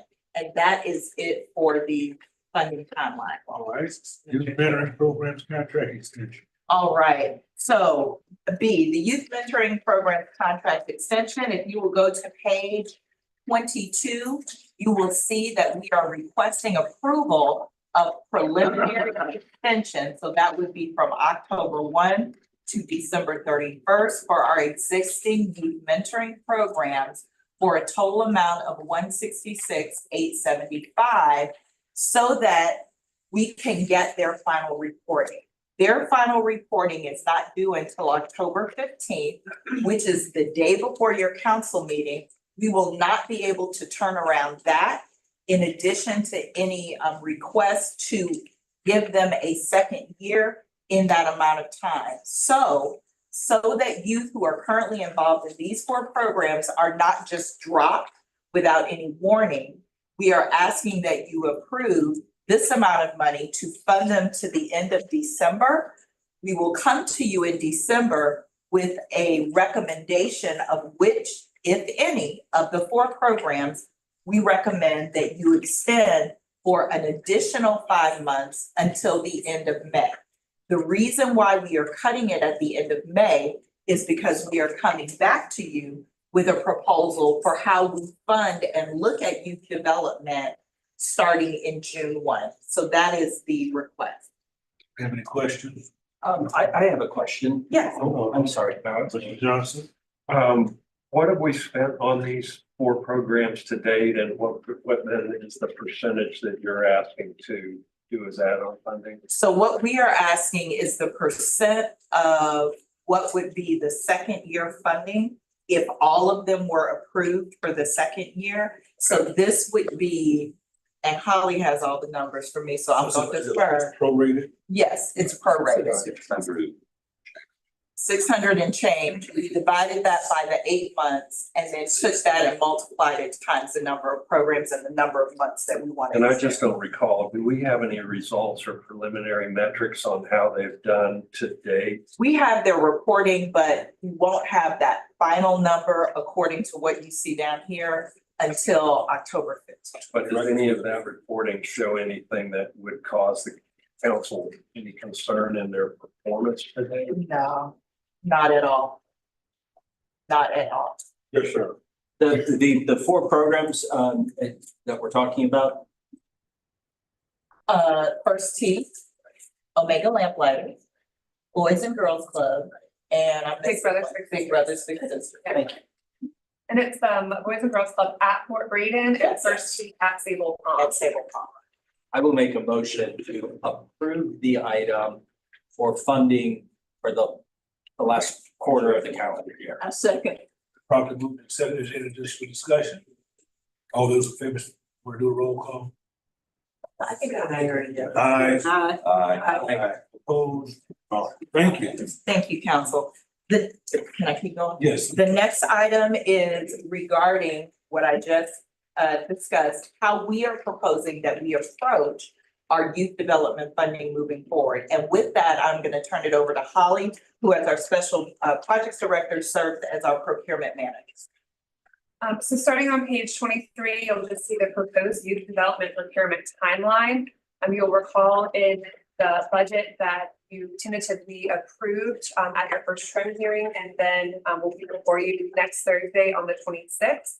In terms of youth development, that we have a line item in there to do expansion of just youth development programming. When we look at the evidence-based research that's out there of what is the best way to impact positively youth development, out of school time, summer programming, summer learning, all of that comes to the top of the list.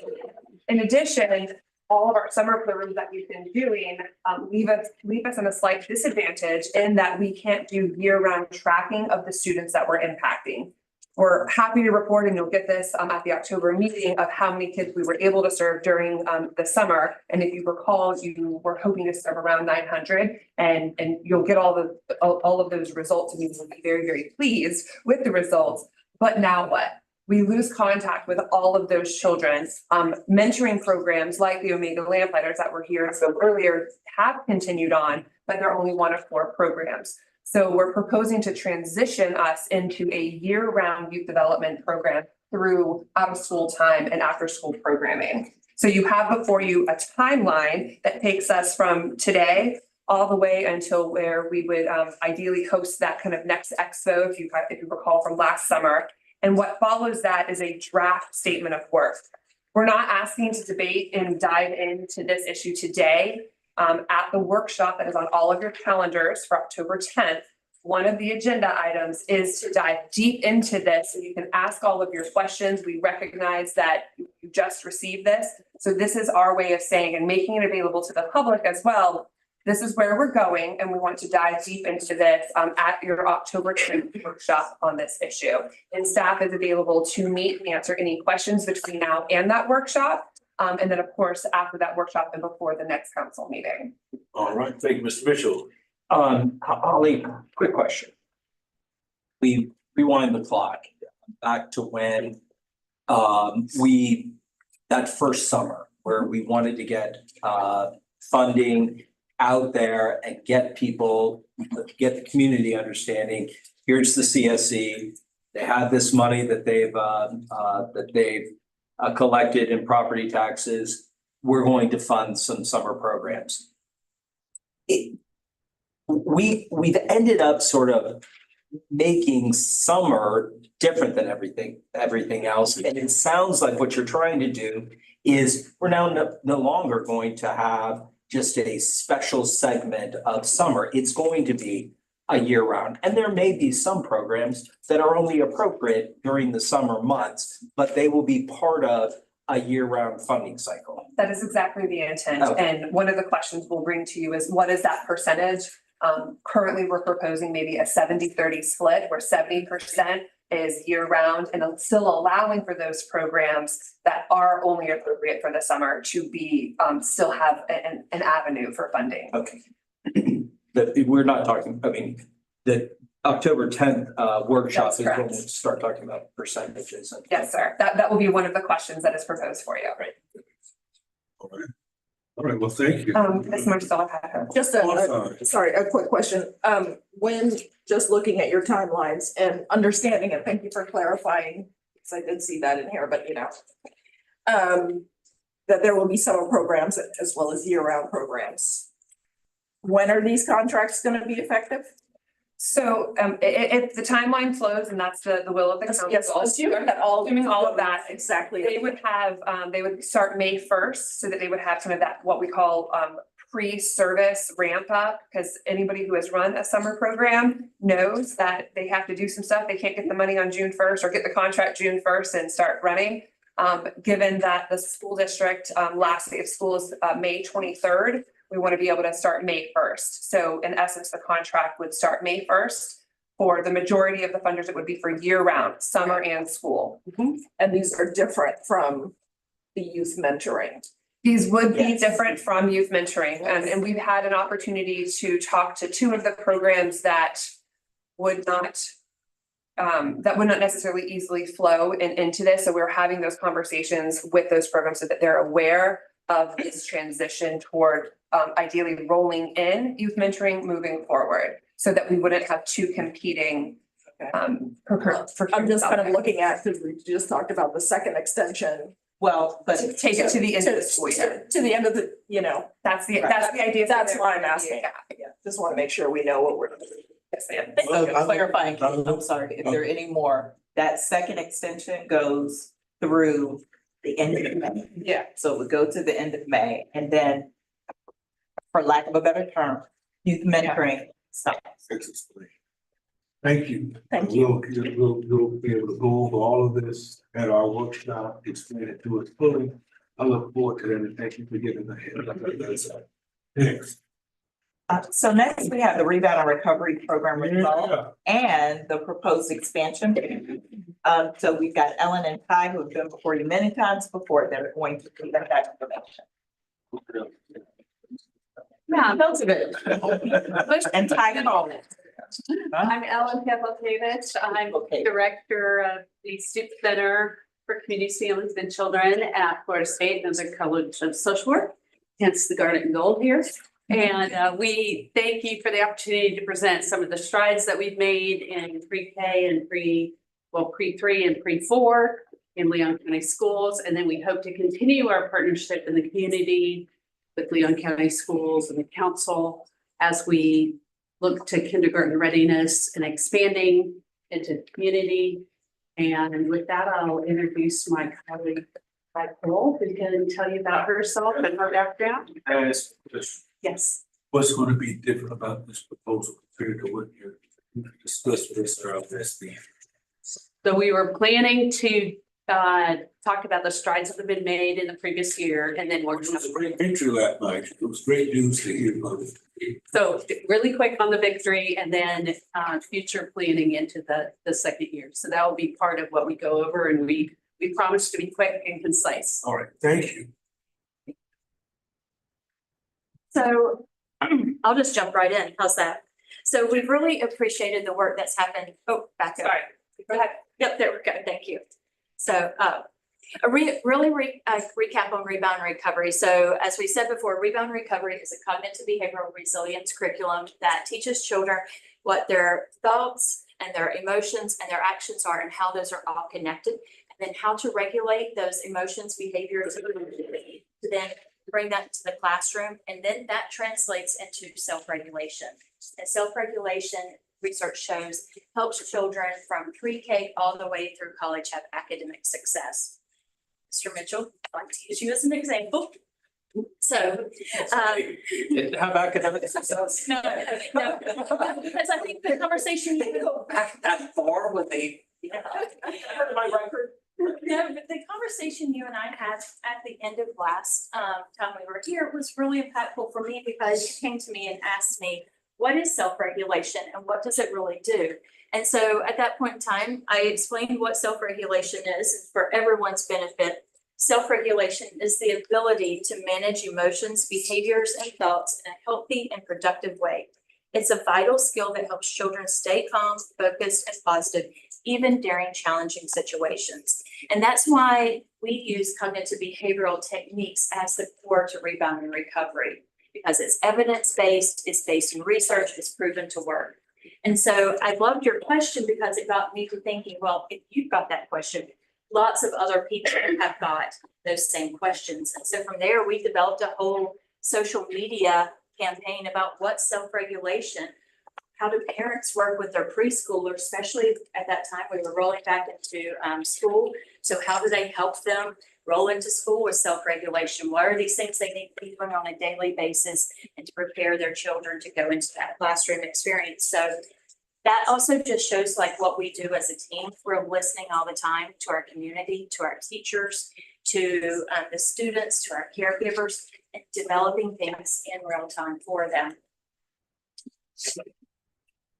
So next, you already know some of these highlights that we've had this past year. We're helping teachers build the skills in the classroom. We're supporting those caregivers at home, and we're building resiliency in the children that through these cognitive behavioral skills. So I wanted to highlight first some of the successes from the student point of view, and this is one that we talked about last time. But we have seen, we expected a 90% improvement in regulation skills with children. We actually saw 125% improvement in their regulation skills and their abilities in the classroom, way above what we were expecting. For the area of emotional identification, we expected a 30% increase, and we actually saw an 81% increase in their emotional identification and their emotional development knowledge. And then the third area came from assessing with Leon County using the teaching strategies goal. And with this, we expected a 9% improvement there, and we actually saw a 56% improvement in their ability to regulate their behaviors in the classroom. So I want to, go back. I want to point out that picture right there, because Brooke sent that to me last week, and it's important. A teacher sent this to her and said, look what's happening in my classroom. And it actually said, totally unprompted, student A was having a moment, and student B grabbed the emotion meter and was asking him how he was feeling. I love Rebound. So, and that's kind of what this is about. This isn't always about the teacher being the one that's directing these things. It's teaching and giving those skills to the children, because then it translates into all areas of their life. And it also translates into peer support of one another. Okay, so next, talking about the teachers, they have been really instrumental for us. And so 80% of, we had an 80% response that they were able to see decreases in challenging behaviors in their classroom and an increase in their students' capacity to handle transition. And then we had a 44% overall cultural impact in the classroom. And I want to take just a moment to understand the research behind that. So research shows that individual change was at 80%, happens really fast sometimes. But is that 44%? That's rare for that to happen in a year. Typically, that takes between 1 to 4 years for a change to happen in a classroom. And it happens one student at a time. But here we've seen this big of an impact within a year, and that's really actually a great number that it's had that impact within just 1 year. And what helps with that is the implementation fidelity, and you'll hear me say that a lot. And so what implementation fidelity means, it means doing the program consistently with the components that were designed. So doing the program as it was assigned in a proper manner. So over time, you see this, but we did it in a year. It was incredible. So, okay. Keep on going.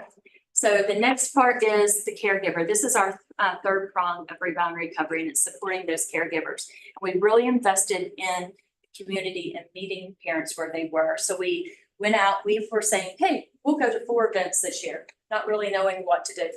We exceeded that, and we are at least 10 events, reaching 3,600 caregivers, from preschool open houses to book fairs to district council meetings, Storybook Village, Be My Neighbor Day, to the Family Expo, to parent resource meetings, the LC conferences, and also to screening days. So we're meeting those caregivers where they are. Now, this is also going to be a big part of our expansion, because it is vital that we reach these caregivers and that we make that bridge between the classroom and home even stronger. And so that is going to be part of our expansion. So we're going to turn the page here, in a sense, into our expansion. We're going to build on the successes and the lessons that we learned this past year. And so the first part of this three-prong approach is scaling up in the community. The children in our pre-3, pre-4 classrooms in Leon County have been excelling. We want all children to have this experience as well. And so we're going to start with community preschools, targeted zip codes, and then we're going to also go to licensed home care providers as well in these targeted zip codes as well, and provide them the same type of support and help and implementation. So as you heard Mrs. Gilchrist come in and talk about how important it was for us to be in that classroom, for us to be in those spaces as well. And so that is the plan for scaling up in our community.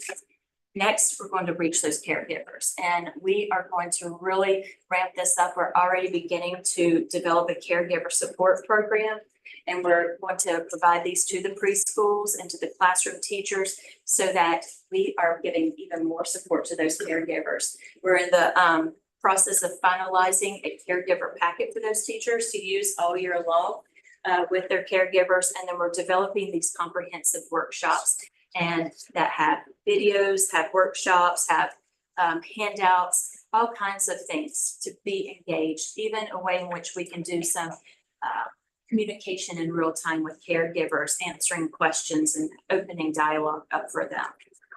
So it's the school system sometimes uses like the Remind.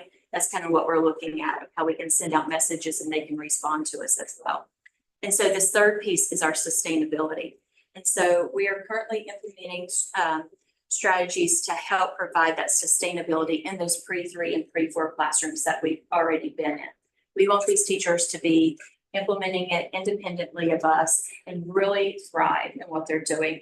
And we've already had great success of this because we've already had several teachers who have met our goals of what sustainability looks like. That means that we've gone in with a fidelity checklist or assessment, and they have met those goals and they're implementing it on their own. The ones that are working towards this, we're seeing where we need to help give them some additional support to get them to those goals by the end of the year. And then for the new teachers, we have already begun with the training of them. They're doing their professional certifications now. Our program associates are starting in the classrooms to do their pre-assessments and then help them get up to speed with the teachers who are already in CSC. So those are our three-pronged approach of expansion. I talked to us. If I may go first. Yes. See, when I sit next to Mr. Mitchell, I do.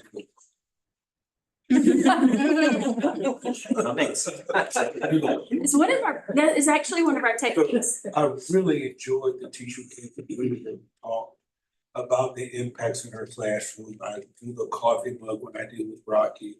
The hot chocolate. And those are, I mean, it's just, it's really great to see what is the impact. Then to have that presenter to talk more specifically and get to know that you are present in our school. So this is, again, a great picture of that. What I would like, as we prepare to take questions and comments from my colleagues, the percentages that you're talking about that paying for are for how many children? That would be, go back, that would be that 862 children. All right. Those were the ones in the classrooms that we were able to assess. All right. Yes, sir. Three quick questions. The first, you don't really have to answer, but what could you do with $60,000? First, you have to file a lawsuit. You have to file a lawsuit. My boss says she hasn't feel any ideas. Okay, a question about the expansion into childcare centers, which I think is a great idea. Are you working with ELC to get funding from them as well? I sit on that board, so I'm wondering, do we have a pot of money that, again, I want to make sure that the CSC is only funding that which isn't available somewhere else? That's a great question. We're in conversation with them about how can we be involved in things like that. They're supporting us in as far as like finding the preschool classrooms and things like that. And we keep going back and forth on some of that of how we can partner in that and do some matching and things like that. Okay. My second real question, one of the slides showed that 800 and something number had what was 800 total number was, but there was behavioral risk kids. I don't know what the term was. Is that number increasing? Are we targeting those who really have the biggest behavioral issues, and if not, why? So Brooke, you may have to help me on this to make sure I'm explaining this correctly. Whenever we talk about those, the second chance classroom, yes, we are focusing on that second chance classroom. But when we say the behavioral classrooms, a lot of those are children with special needs that we're working with. So that's taking additional kind of modifications, adaptions, things like that to make sure that we are meeting them where they are. This year, one of the things that we found was a lot of nonverbal children. I think it was like 62% from our previous report of the children that we were working with were at some level of being a nonverbal student. So that meant taking everything we had and coming at it with an approach where everyone could be engaged and impacted by it. So using kind of what they call a universal design. So every child has an entry point to engage in. Did I explain that correctly? Okay. Ms. Cummings. Yes, thank you, Mr. Chair. I just want to commend you guys on what you're doing. And I guess it was very impressive to me when you indicated initially what your goals were. And you have far exceeded your goals in those categories. So I just want to commend you guys for that. And then my other question is expansion. What's the projection? I know it's certainly zip codes, but I know those services, they're needed in all of our, in all of our schools. I think our superintendent. Are you talking about the projections of the numbers to serve and things like that? Right. So on that one in your packet, yeah. So for the scaling up in the community, we're thinking between 400 to 480 children with that. In addition, that's what I'm saying. That is an addition. Okay, I see it. Yes. That's your projected. That is just for that category there. And then down here are the other children from the pre and pre. Okay. So yes, it would be. Awesome. Yeah. And the caregivers. We Yeah. appreciate it. Yeah. What you doing about children? The superintendent. First, as always, great presentation. One thing to point out, in our pre-K classes throughout the county, 2/3 of those kids are students with disabilities. So in order even to qualify for funding at that age, they have to be diagnosed with a learning disorder, right? Except for the VPK kids, which are the other third are parents that pay them to be in our programs or in conjunction with vouchers from the ELC and others.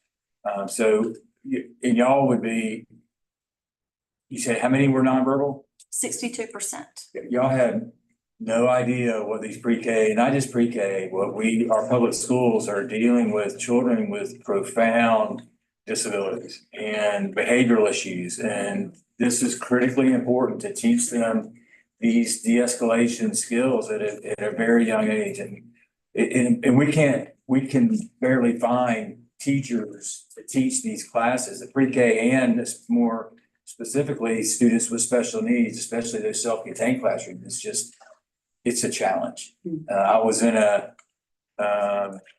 variant exceptionalities class at one of our elementary schools. We usually have them divided up K2 and 3-5. There were 12 kids in there, 7 were nonverbal. I made it an hour. I mean, it is very, very challenging. And so this work with these children, especially today, and I'm not sure what's happened, but over my 37 years, it's priceless. And we have to go to the legislature for more funding, but in the meantime, you teaching our folks, our teachers, and most importantly, our children, the skills they need to be able to self-regulate and de-escalate when they're getting ramped up is vitally important to the success of any education we can potentially provide them. And Mr. Chairman, that teacher retention is one of the goals. I mean, that is something that we want to make sure that we're supporting teachers, getting what they need in the classroom so that there is retention and they don't feel that they're overwhelmed. So that is something that we should all want as a goal.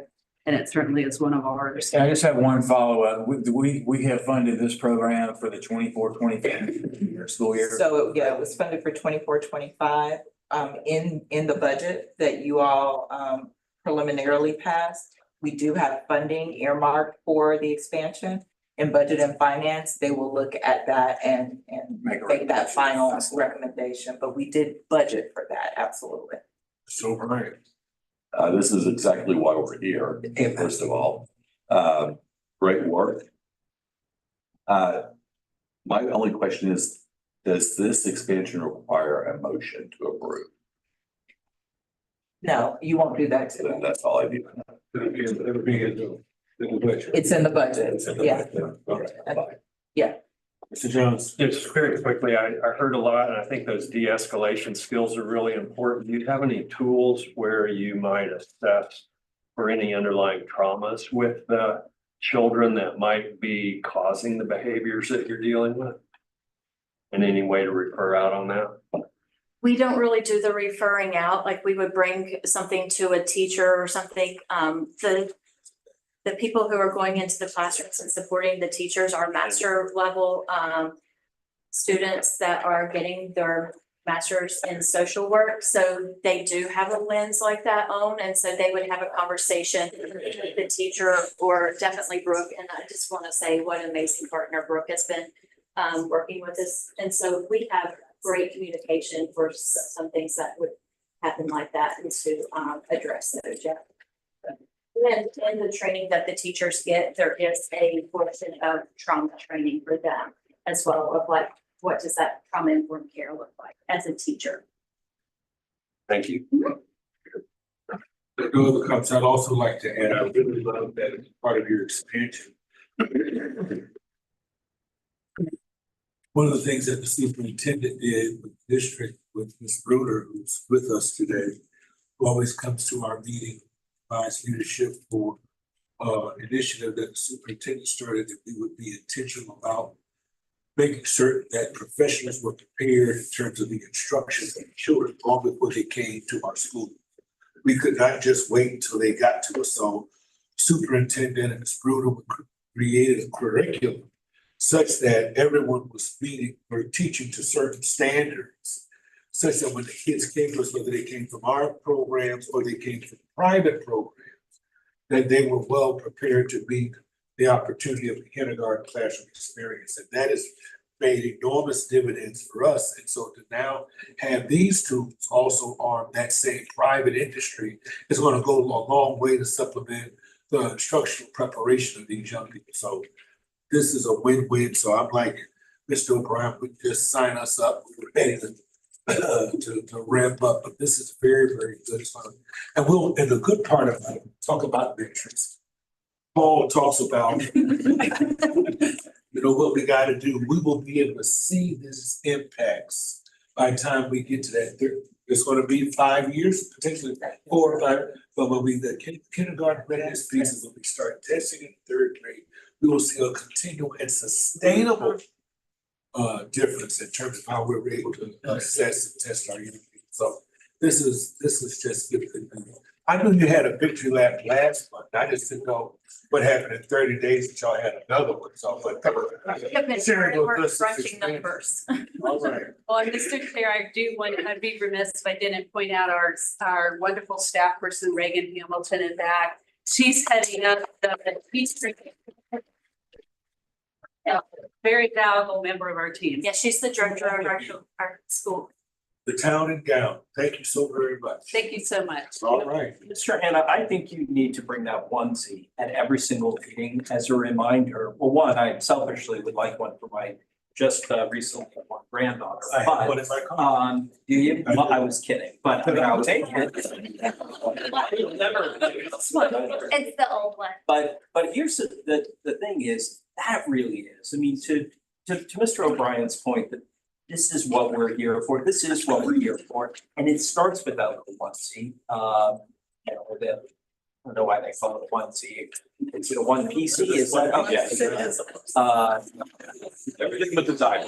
Yeah, but that, every meeting, I think we ought to start with that, because that really should be our focus.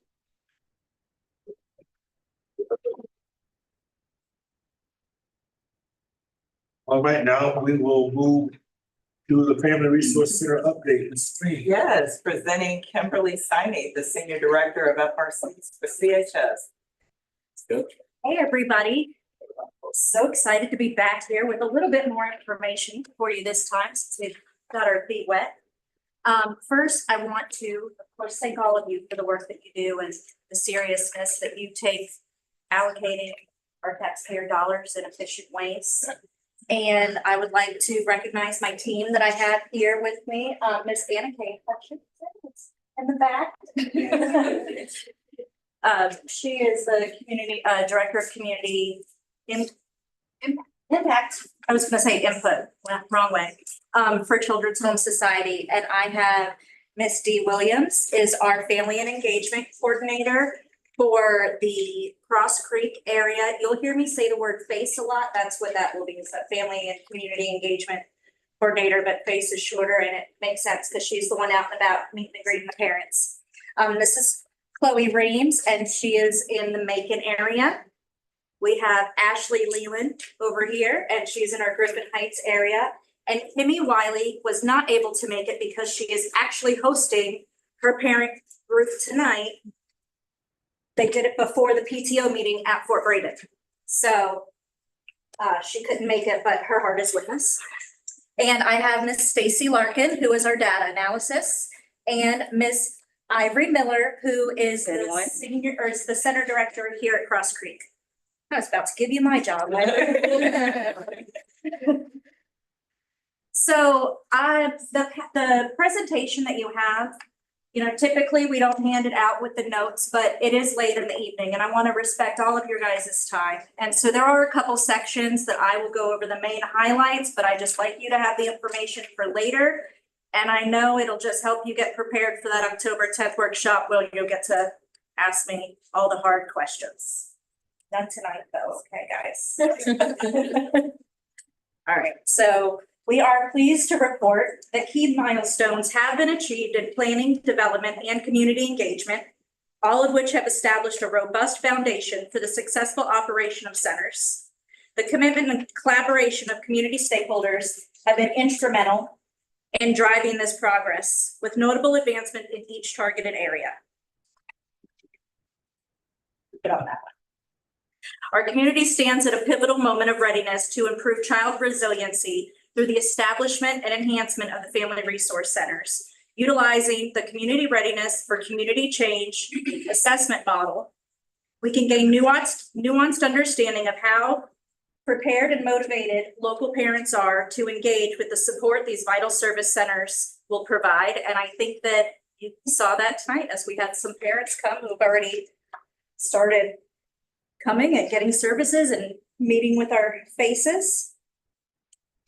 So the way that we have gone about this, our activities are kind of broken down into these sections of doing the community surveys, parent and community engagement, outreach planning and implementation, training and capacity building, resource and facility planning, administrative tasks, we can't get away without that, huh? And of course, asset mapping and data collection. And there's a little bit more detailed information in your packet about which those entail. And then also in your packet, you have this nice little pink and white striped ditty, or it might be at the back.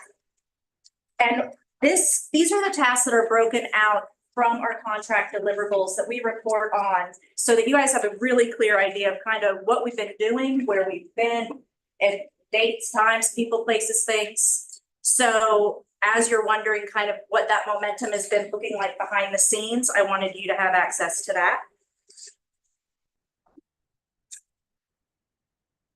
Okay, so I want to talk about the community service or community surveys a little bit, because this is where we've started to collect this data and see what we want these centers to look like, or what our community members want these centers to look like. So the Tri-Ethics Center for Prevention Research is the one that had developed this model, and they look at key areas within a community to determine their readiness. And those are the community efforts. To what extent are there existing efforts, programs, policies that address the issue? Community knowledge of the efforts. To what extent do the community members know about existing local efforts and their effectiveness? Leadership. To what extent are appointed leaders and influential community members supportive of the issues? Community climate. What's the attitude of the community toward the issue? The community knowledge of the issue. To what extent do community members know about the causes of the problem, consequences, and how it impacts your community?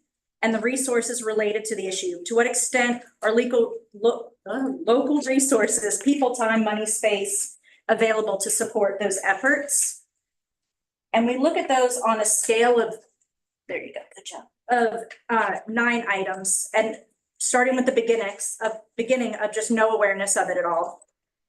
Denial and resistance, vague awareness, pre-planning, preparation, initiation, stabilization, expansion, confirmation, and community ownership. So here, when we look at the areas that we are focusing on right now, this information has been, so let's see, about 3 months in the making of hiring, and just did the grand opening about a month ago, but we've been out there doing community canvassing. If you look at this chart, the largest color that you'll see, so the further out each one gets, the closer that community is to fully being able to accept, utilize, be part of the Family Resource Center. So the purple part, that's Fort Braden. They just out of the gate had very high engagement. There are a lot of community groups that are very close and already meeting right now. When you could see that they have their awareness is pretty high, but the resources are a little bit lower, and then their motivation is high. For our Cross Creek area, there's that middle section. When we first started looking at this, it kind of like bounced a little bit, because we had the center is here, and we've started with some efforts, but then there's other ones that we're still engaging the community and building trust. And when we break down each site, we'll have recommendations of things that we want to do within each community. And then your 04 is the smaller one, and some of that also is due to our hiring and when things happen.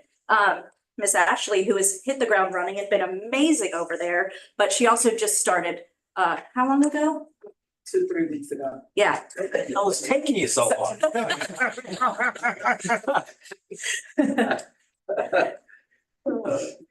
Oh, sorry. Oh, you're okay. Okay, good go. All right, so we're gonna talk about each location for a little bit. We're gonna talk about here, Cross Creek. The availability of resources such as parenting workshops, educational programs, and family support services is evident, but there's a clear need for better integration and accessibility. The level of awareness among parents about the importance of a family resource center is generally high, but motivation and capacity to fully engage varies some. The overall attitude towards the community change in the Cross Creek area is one of cautious optimism. Strategic recommendations that we have for the Cross Creek area.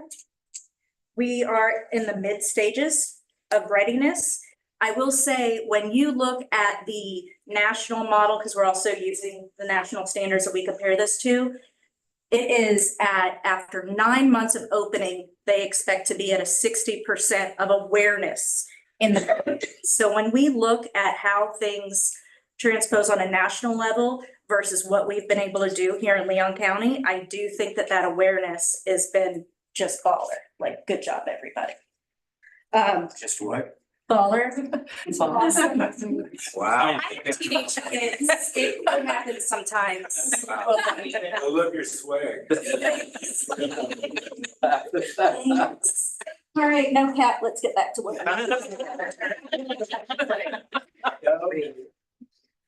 Okay, so focused outreach, education, and engagement efforts can help move the community towards a higher level of readiness. And we have some of those things in the works and on our schedule that we'll talk about later. Based on the model and the feedback from local parents, the following strategies are recommended. Increasing awareness and education, enhancing integration and accessibility, building community trust, and facilitating more engagement. Oh, I'm sorry, Fort Braden? Yeah. There you go. Okay. Fort Braden has. Yes.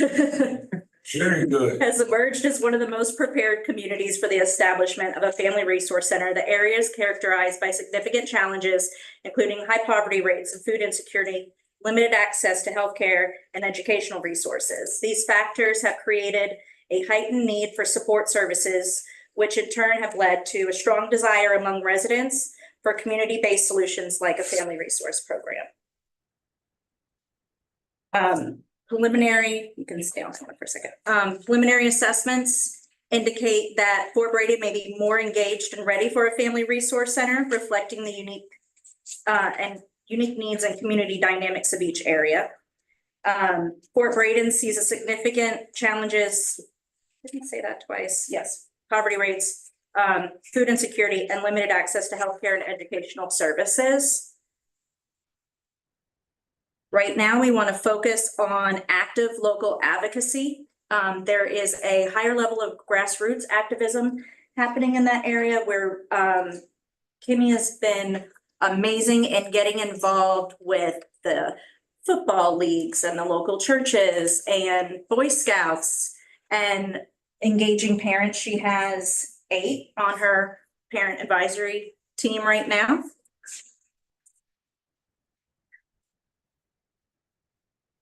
Okay, let's talk about Macon. Oh, I'm talking, where are we physically, where are we in Fort Braden? So we're physically like virtually. We don't have Fort Braden. So we have one face position, a part-time face position in Fort Braden. She works mostly out of the school in the community center. We do not have a location yet because, you know, we're a pilot, but that's what we're here for. To get moving towards Fort Braden. We have met with the county and are looking at the community center. We've started negotiations of what a lease would look like.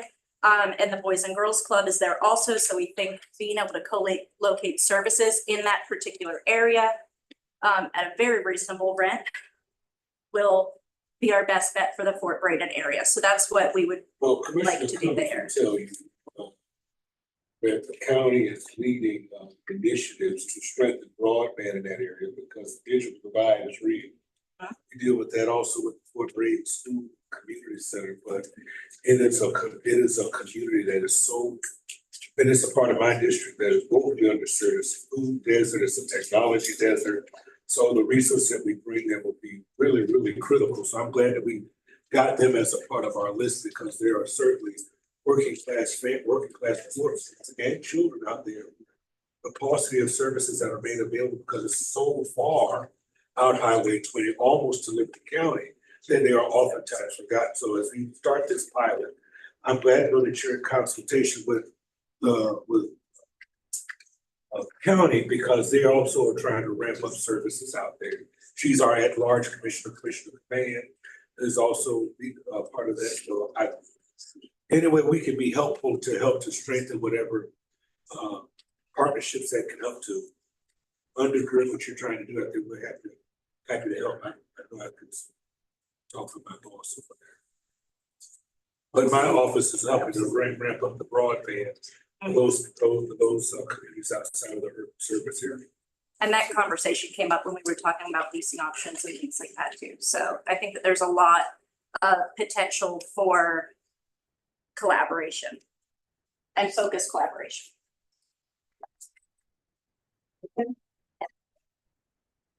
Okay, so in the Macon area, Chloe is with us. She's started about 3 weeks ago too. You guys started on the same day. We have been in contact with Habitat for Humanity as they are have a plan of a 40 home expansion build in that area, Sealy Elementary, local churches, and the Tallahassee Housing Authority. We have started canvassing events and started doing some of those community surveys, and we're starting to participate, and they're signed up for like trunk or treat in that area and things like that. So we're very excited about jumping in and getting Macon going.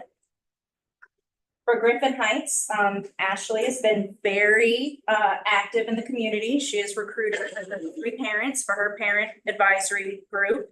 We're actively focusing on building trust and spending time in the community, exploring potential locations.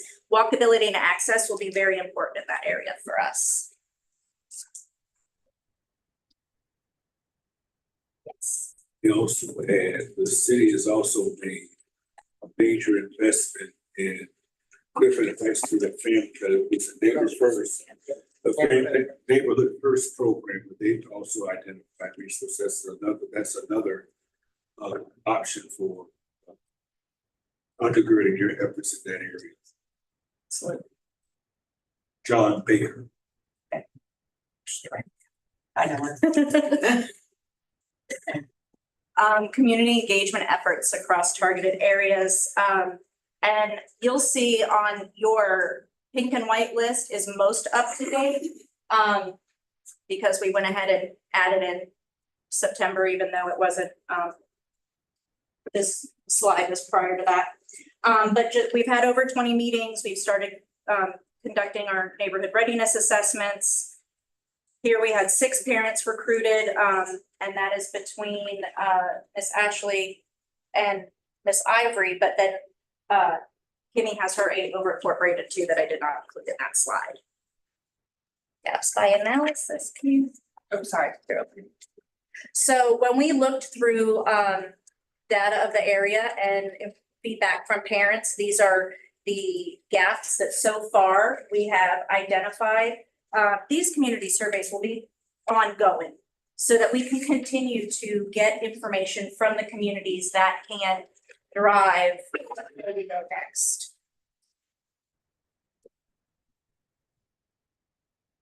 Predictions, recommendations. Okay, so it's my favorite little chart here, so we're going to bring it back up. We are predicting that Fort Braden would be the next community that is ready, that we have a potential location for and would love to move forward with. We think that Macon will be a close second to that, and Griffin Heights right behind it. at the same time as we are expanding into those additional areas, or as we start with Fort Braden, we'll still be deep diving and making those connections within the other targeted areas. What I would like to see us is us be able to really ramp up, get each one going, but not exactly at the same time. Let's give me like a week between, maybe 2 weeks.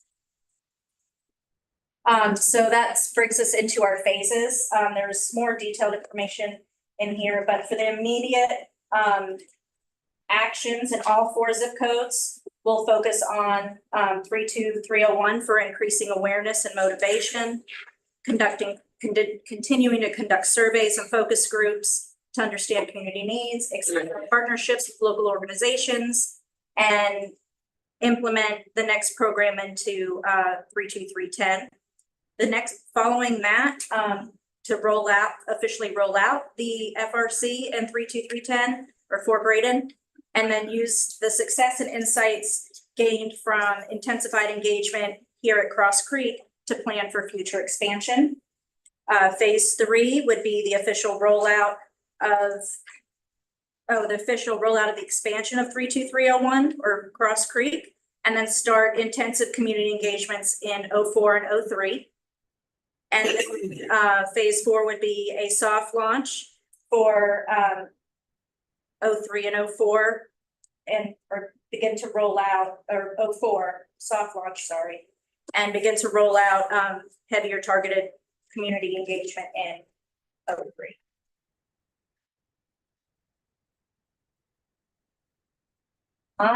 Miss Ivory, you were that wanted to share a parent story. If we have time, where are we on time? Okay. Still here? Oh, right behind me. Holy cannoli, guys. It's getting late in the evening. Good evening, everyone. My name is Deandra Williams. I am the Family Community Engagement Coordinator here for the Cross Creek Family Resource Center. I'm delighted to see you guys, and I'm grateful for this opportunity that I've been presented with. I want to share some success stories that I've had with a lot of parents or neighbors rather in the community. One in particular was Miss Williams, who you actually spoke this night tonight. She came in, she was very distraught. She was having a hard day, just having a hard time. And I really just poured into her to begin with as a mom of 5. I just know how it feels to be in that space where you're just not feeling well, you're not feeling yourself, but you really want the best for your family. So I actually put her in our family room. I sat down and talked with her about what her needs were. She expressed to me that she wanted to get her baby in school and that she wanted to find a job was her main 2 things, and actually find a place to stay. So I got with Dr. Bourne, which is one of our social workers that I'm very connected with as well, about how to navigate and get her baby enrolled in Leon County Public Schools. So we did everything right on the spot. Got all his documentation in, and he was able to get enrolled in school that same day, but actually started probably the following day rather. So that kind of helped her navigate that as well. Also went ahead and got her resume built up that same day. And then she actually got a job interview the following day with one of the local agencies here to help her get a job. So she was definitely delighted and definitely fulfilled. She told me that she was negative 85% when she came in, and she was 85% better when she left. So that brings joy to my heart. And there's other success stories as well that, every day is always a success story when you're able to, just move that needle a little bit. Maybe not doing everything in the same day, but just giving them hope that, your dreams and aspirations can be achieved just with the village that we have behind her and supporting them. So thank you guys again. Thank you. Questions? Yes, sir. So I think it's great. I'm excited about the satellites. I'm still strongly believe we need something south of Tennessee Street. And Orange Avenue, we have nothing. So I think we really need to get something on Orange Avenue, Appalachian Ridge, South City. So to that point, we are working with South City Foundation. They have established 4 Head Start classrooms in the Leonard Wesson School, as you know, in that building, but are looking to build out a little bit of a resource area there. So we're in conversations with them to see if there's a way that we can help build out a bit of a resource resource there. Early childhood classroom. Early childhood, not Head Start, I'm sorry. I met with LaFonda and Head Start and I'm on my brain. So we are looking to see what we can do in that area with some existing real estate, fairly quickly. I just think there's a huge opportunity there. South City, Orange Avenue. Oh, yes. I mean, we have everything is west, Fort Braden, Griffin Heights and Macon are both midtown, north of Tennessee Street. We don't have anything other than this. It's south of Tennessee Street. So one of the things so one of the messages that I give, and I promise not to be long when I talk about this. So when you look at, and we don't have it here, but when you look at the county and you look at where we would be proposing to stand up our resource centers, you then have Sable Palm with the Community Partnership School, and you've got South City Foundation with Purposeville. So what we don't want to do is go in and overlay that, but rather work with South City Foundation since they are in that corridor to see how we partner with them to stand up things of this nature. If we can do it, not if, when we do it, there will only be one area that I think we have to figure out how we get something out there, and that would be Paris and Capitola.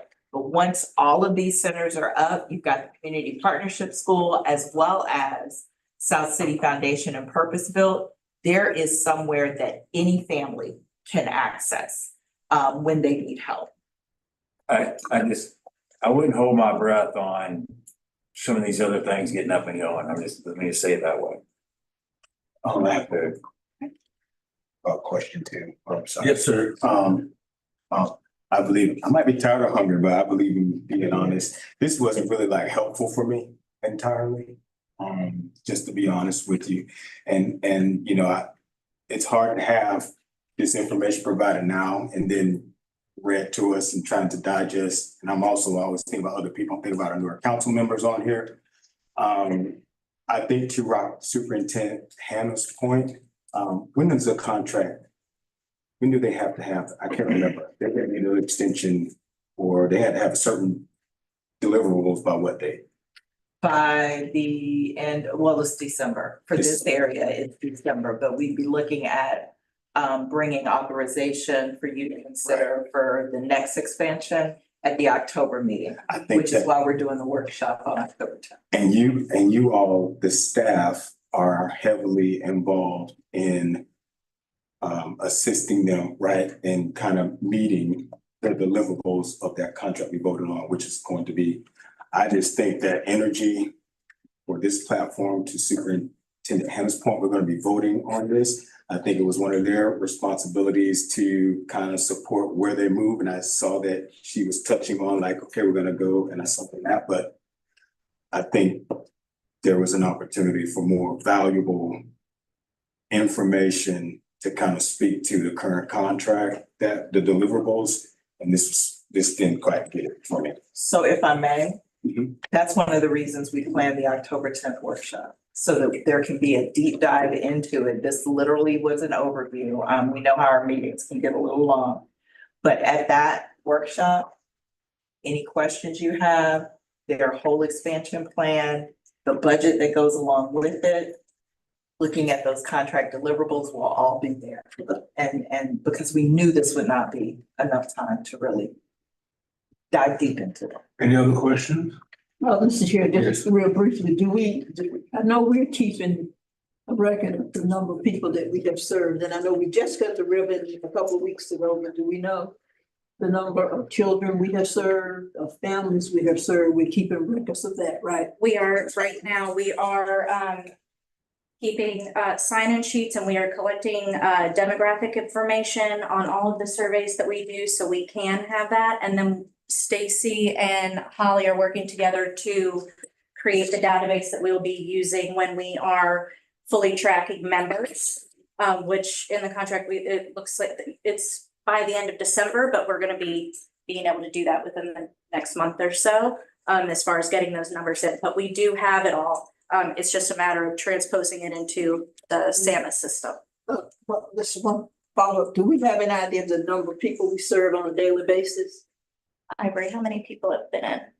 So if I can just guess, I would We say have served on a daily basis. yesterday we had about 9 neighbors come in, so we served about 9 neighbors and we are opening, this is new, so they're coming in gradually and. And yes, we've word had of mouth, work- getting around. Yeah, we've had Yes, a lot of workshops, footwork and we've had 2 workshops and they were pretty well attended. And are starting to have co-location of services come in. We'll have Healthy Start and Whole Child. And Whole Child Navigator. We just finalized the MOU with Whole Child and got all of the paperwork situated for early steps and Healthy Start to start coming as well.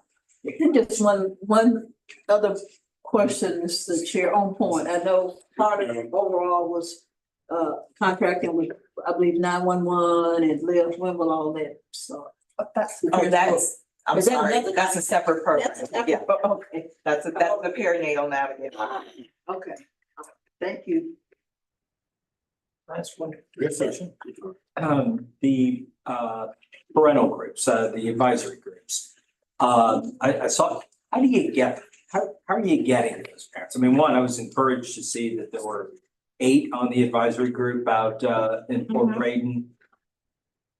Where'd you get them and how do you get, was it the making group that only had 2? What do we do to get more? So right now, that's just direct connecting. That's meeting, talking to families, and as we're out there communicating with parents, talking about what services could be there and talking about that we do want their input, we want their opinion, and participating in this process is a great way to shape this center to what you need it to be for your area. With the Fort Braden area, we had a ton of luck with between the Boy Scouts and the sports teams of some parents. And then also being in touch with Fort Braden School, the guidance counselor had some suggestions of parents that they thought would be either wanted to connect to talk about resources or thought that they would be great for the council. And so we've been able to do that. So the same with Macon or with Ashley over in Griffin Heights. It's really just been direct communication. And then as you're meeting or as I've met with local leaders, that's been my ask. When Commissioner O'Keefe came the other day and he said, right now, what would you love from us? What can I do for you? I said, get the word out that we need the opinions of your constituents. We need people that want to serve on this committee and want to give us their opinion. And so we're actively seeking that also through local leadership. And I'll say this, again, I don't know who the 8 parents are and who the 2 and who the 4. But I'm hoping that we're not rounding up the usual suspects. And not that there's anything wrong with people who've been actively engaged in those communities. But the idea of the Family Resource Center is to go beyond that. It's to have a steering committee oftentimes that are made up of people who haven't ever been involved because they haven't ever felt welcome. Right. Or included is maybe a better. And a lot of that is, I mean, with Ivory, we've been doing a lot of just door to door work here in right here in this Cross Creek area, especially at all the different apartment complexes. And that's where some of our traffic has come in too. So for the families that have come in, it has been families that have come in for services that we haven't necessarily seen or known before. Good for you, Ken. Okay. I'm a huge fan of Children's Home Society because I know most specifically what it has meant to the Sable Palm School in my district through its community partnership school model. One of the things I think may also be an important part of this Family Resource Center, if I were to look at the community partnership school model, is that there are anchor institutions that are also a companion to what you do in school or to learning and instruction. And I think that beyond our investment, that may also be enormously critical for the continuing success. As you can imagine, like for example, at Fort Braden,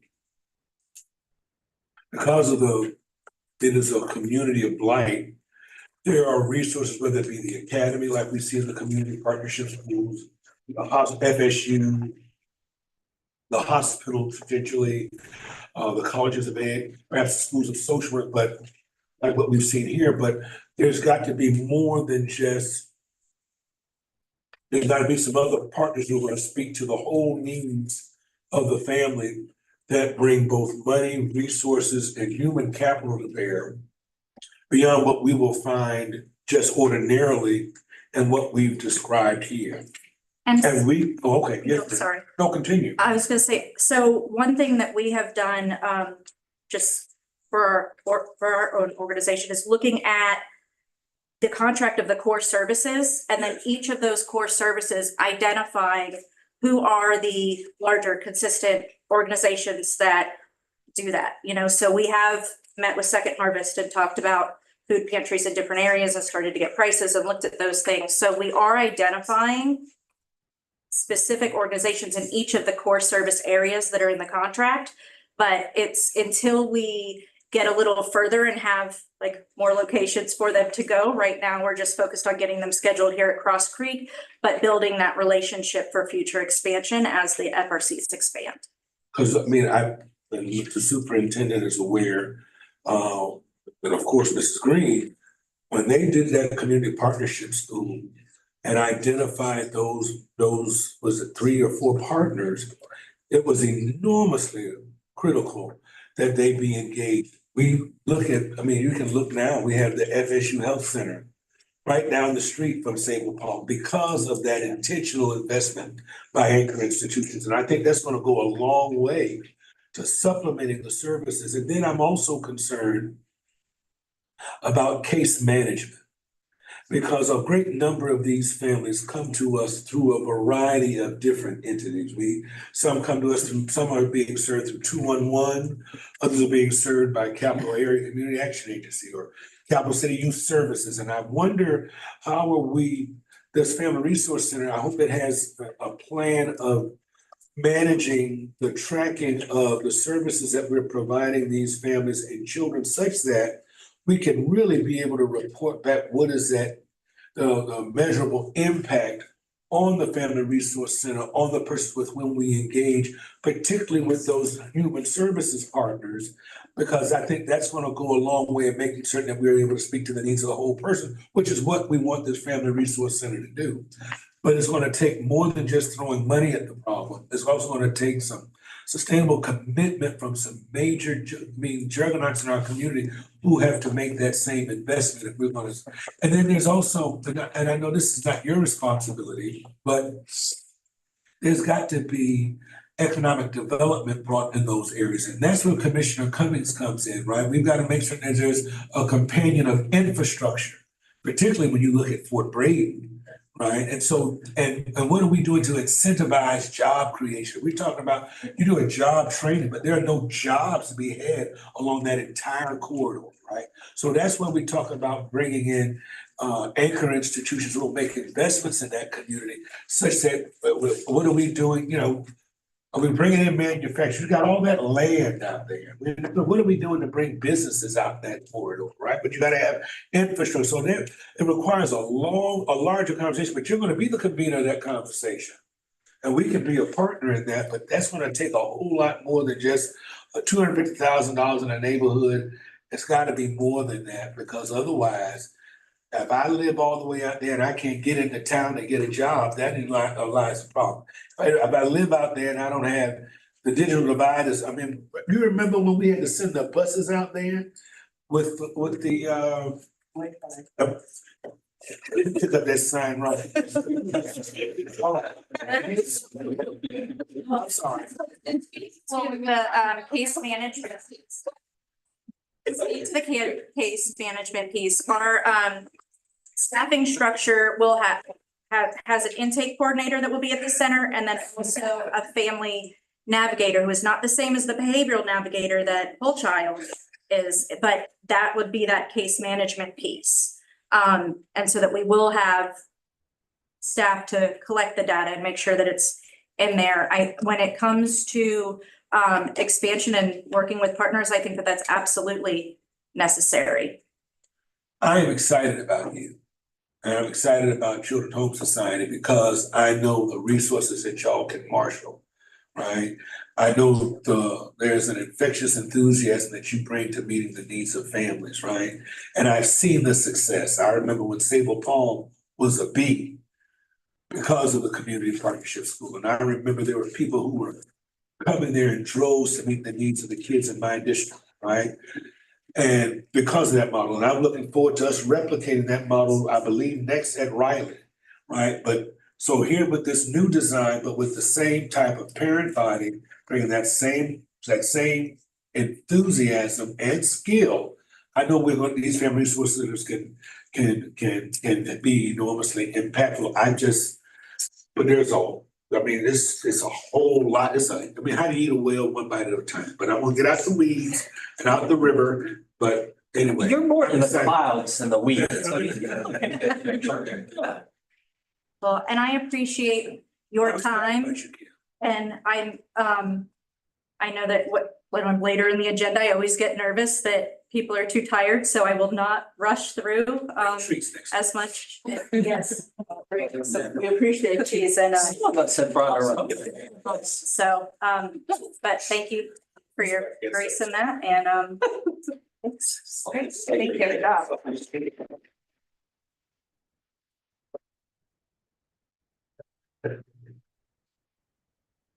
I told Holly, he's awake now. Sugar, that sugar's got me. Don't be for long though. He'll crash. All right, thank you, Kim. And thank you, Capital Children's Home Society, for this report, this update. Next, we have the nominating committee. So, Chair Jones, Mr. O'Brien was the chair of the nominating committee. He had to step away. But we met prior to this meeting, me, Commissioner Cummings and Mr. O'Brien, and we would like to bring forward a slate of officers to include you, Darrell Jones, as the chair, Mr. Terrence Watt as the vice chair, and Mr. Paul Mitchell as the treasurer. Mr. Chair, I move acceptance of the nominating committee report. Second. All right, it's been properly moved and seconded. Is there any discussion? I just knew I was gonna have to bring my piece. No cap.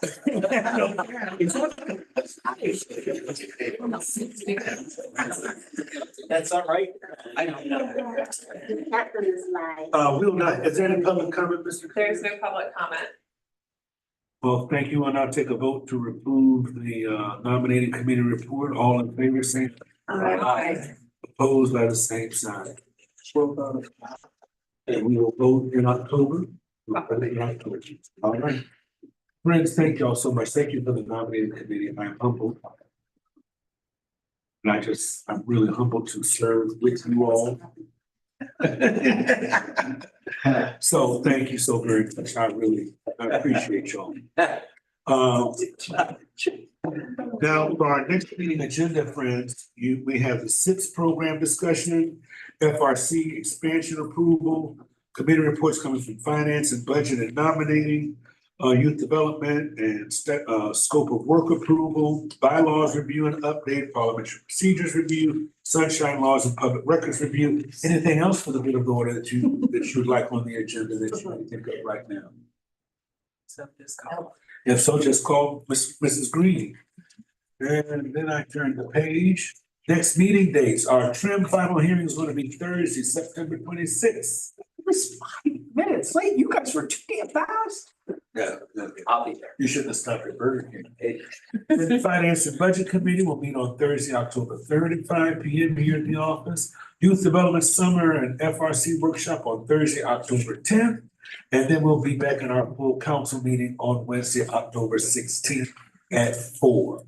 I also want you all to save the date for the 10th anniversary of the Summit on Children, December 3rd at the FSU Alumni Center. I think all of us have been to that meeting sometime over the course of the past 10 years. And We know how enormously impactful and influential it has been. It has informed, and we are co-hosting. Amen. So thank you so very much. And if there's nothing else, anybody have any additional comments you'd like to make before we adjourn? Thanks, Mr. Chair. If I can, Oh, my goodness. and it was actually that first meeting, organized by then Mayor, Gillum, that the light went off for me. That's when this journey began, so. My friend, it's not going to be a hot one by Charlie, aka Charlie Mitchell. So. It's like a few beautiful days. There we go. Thank you. All right, is there a motion for adjournment? So moved. All right, thank y'all, everybody. Thanks, everybody.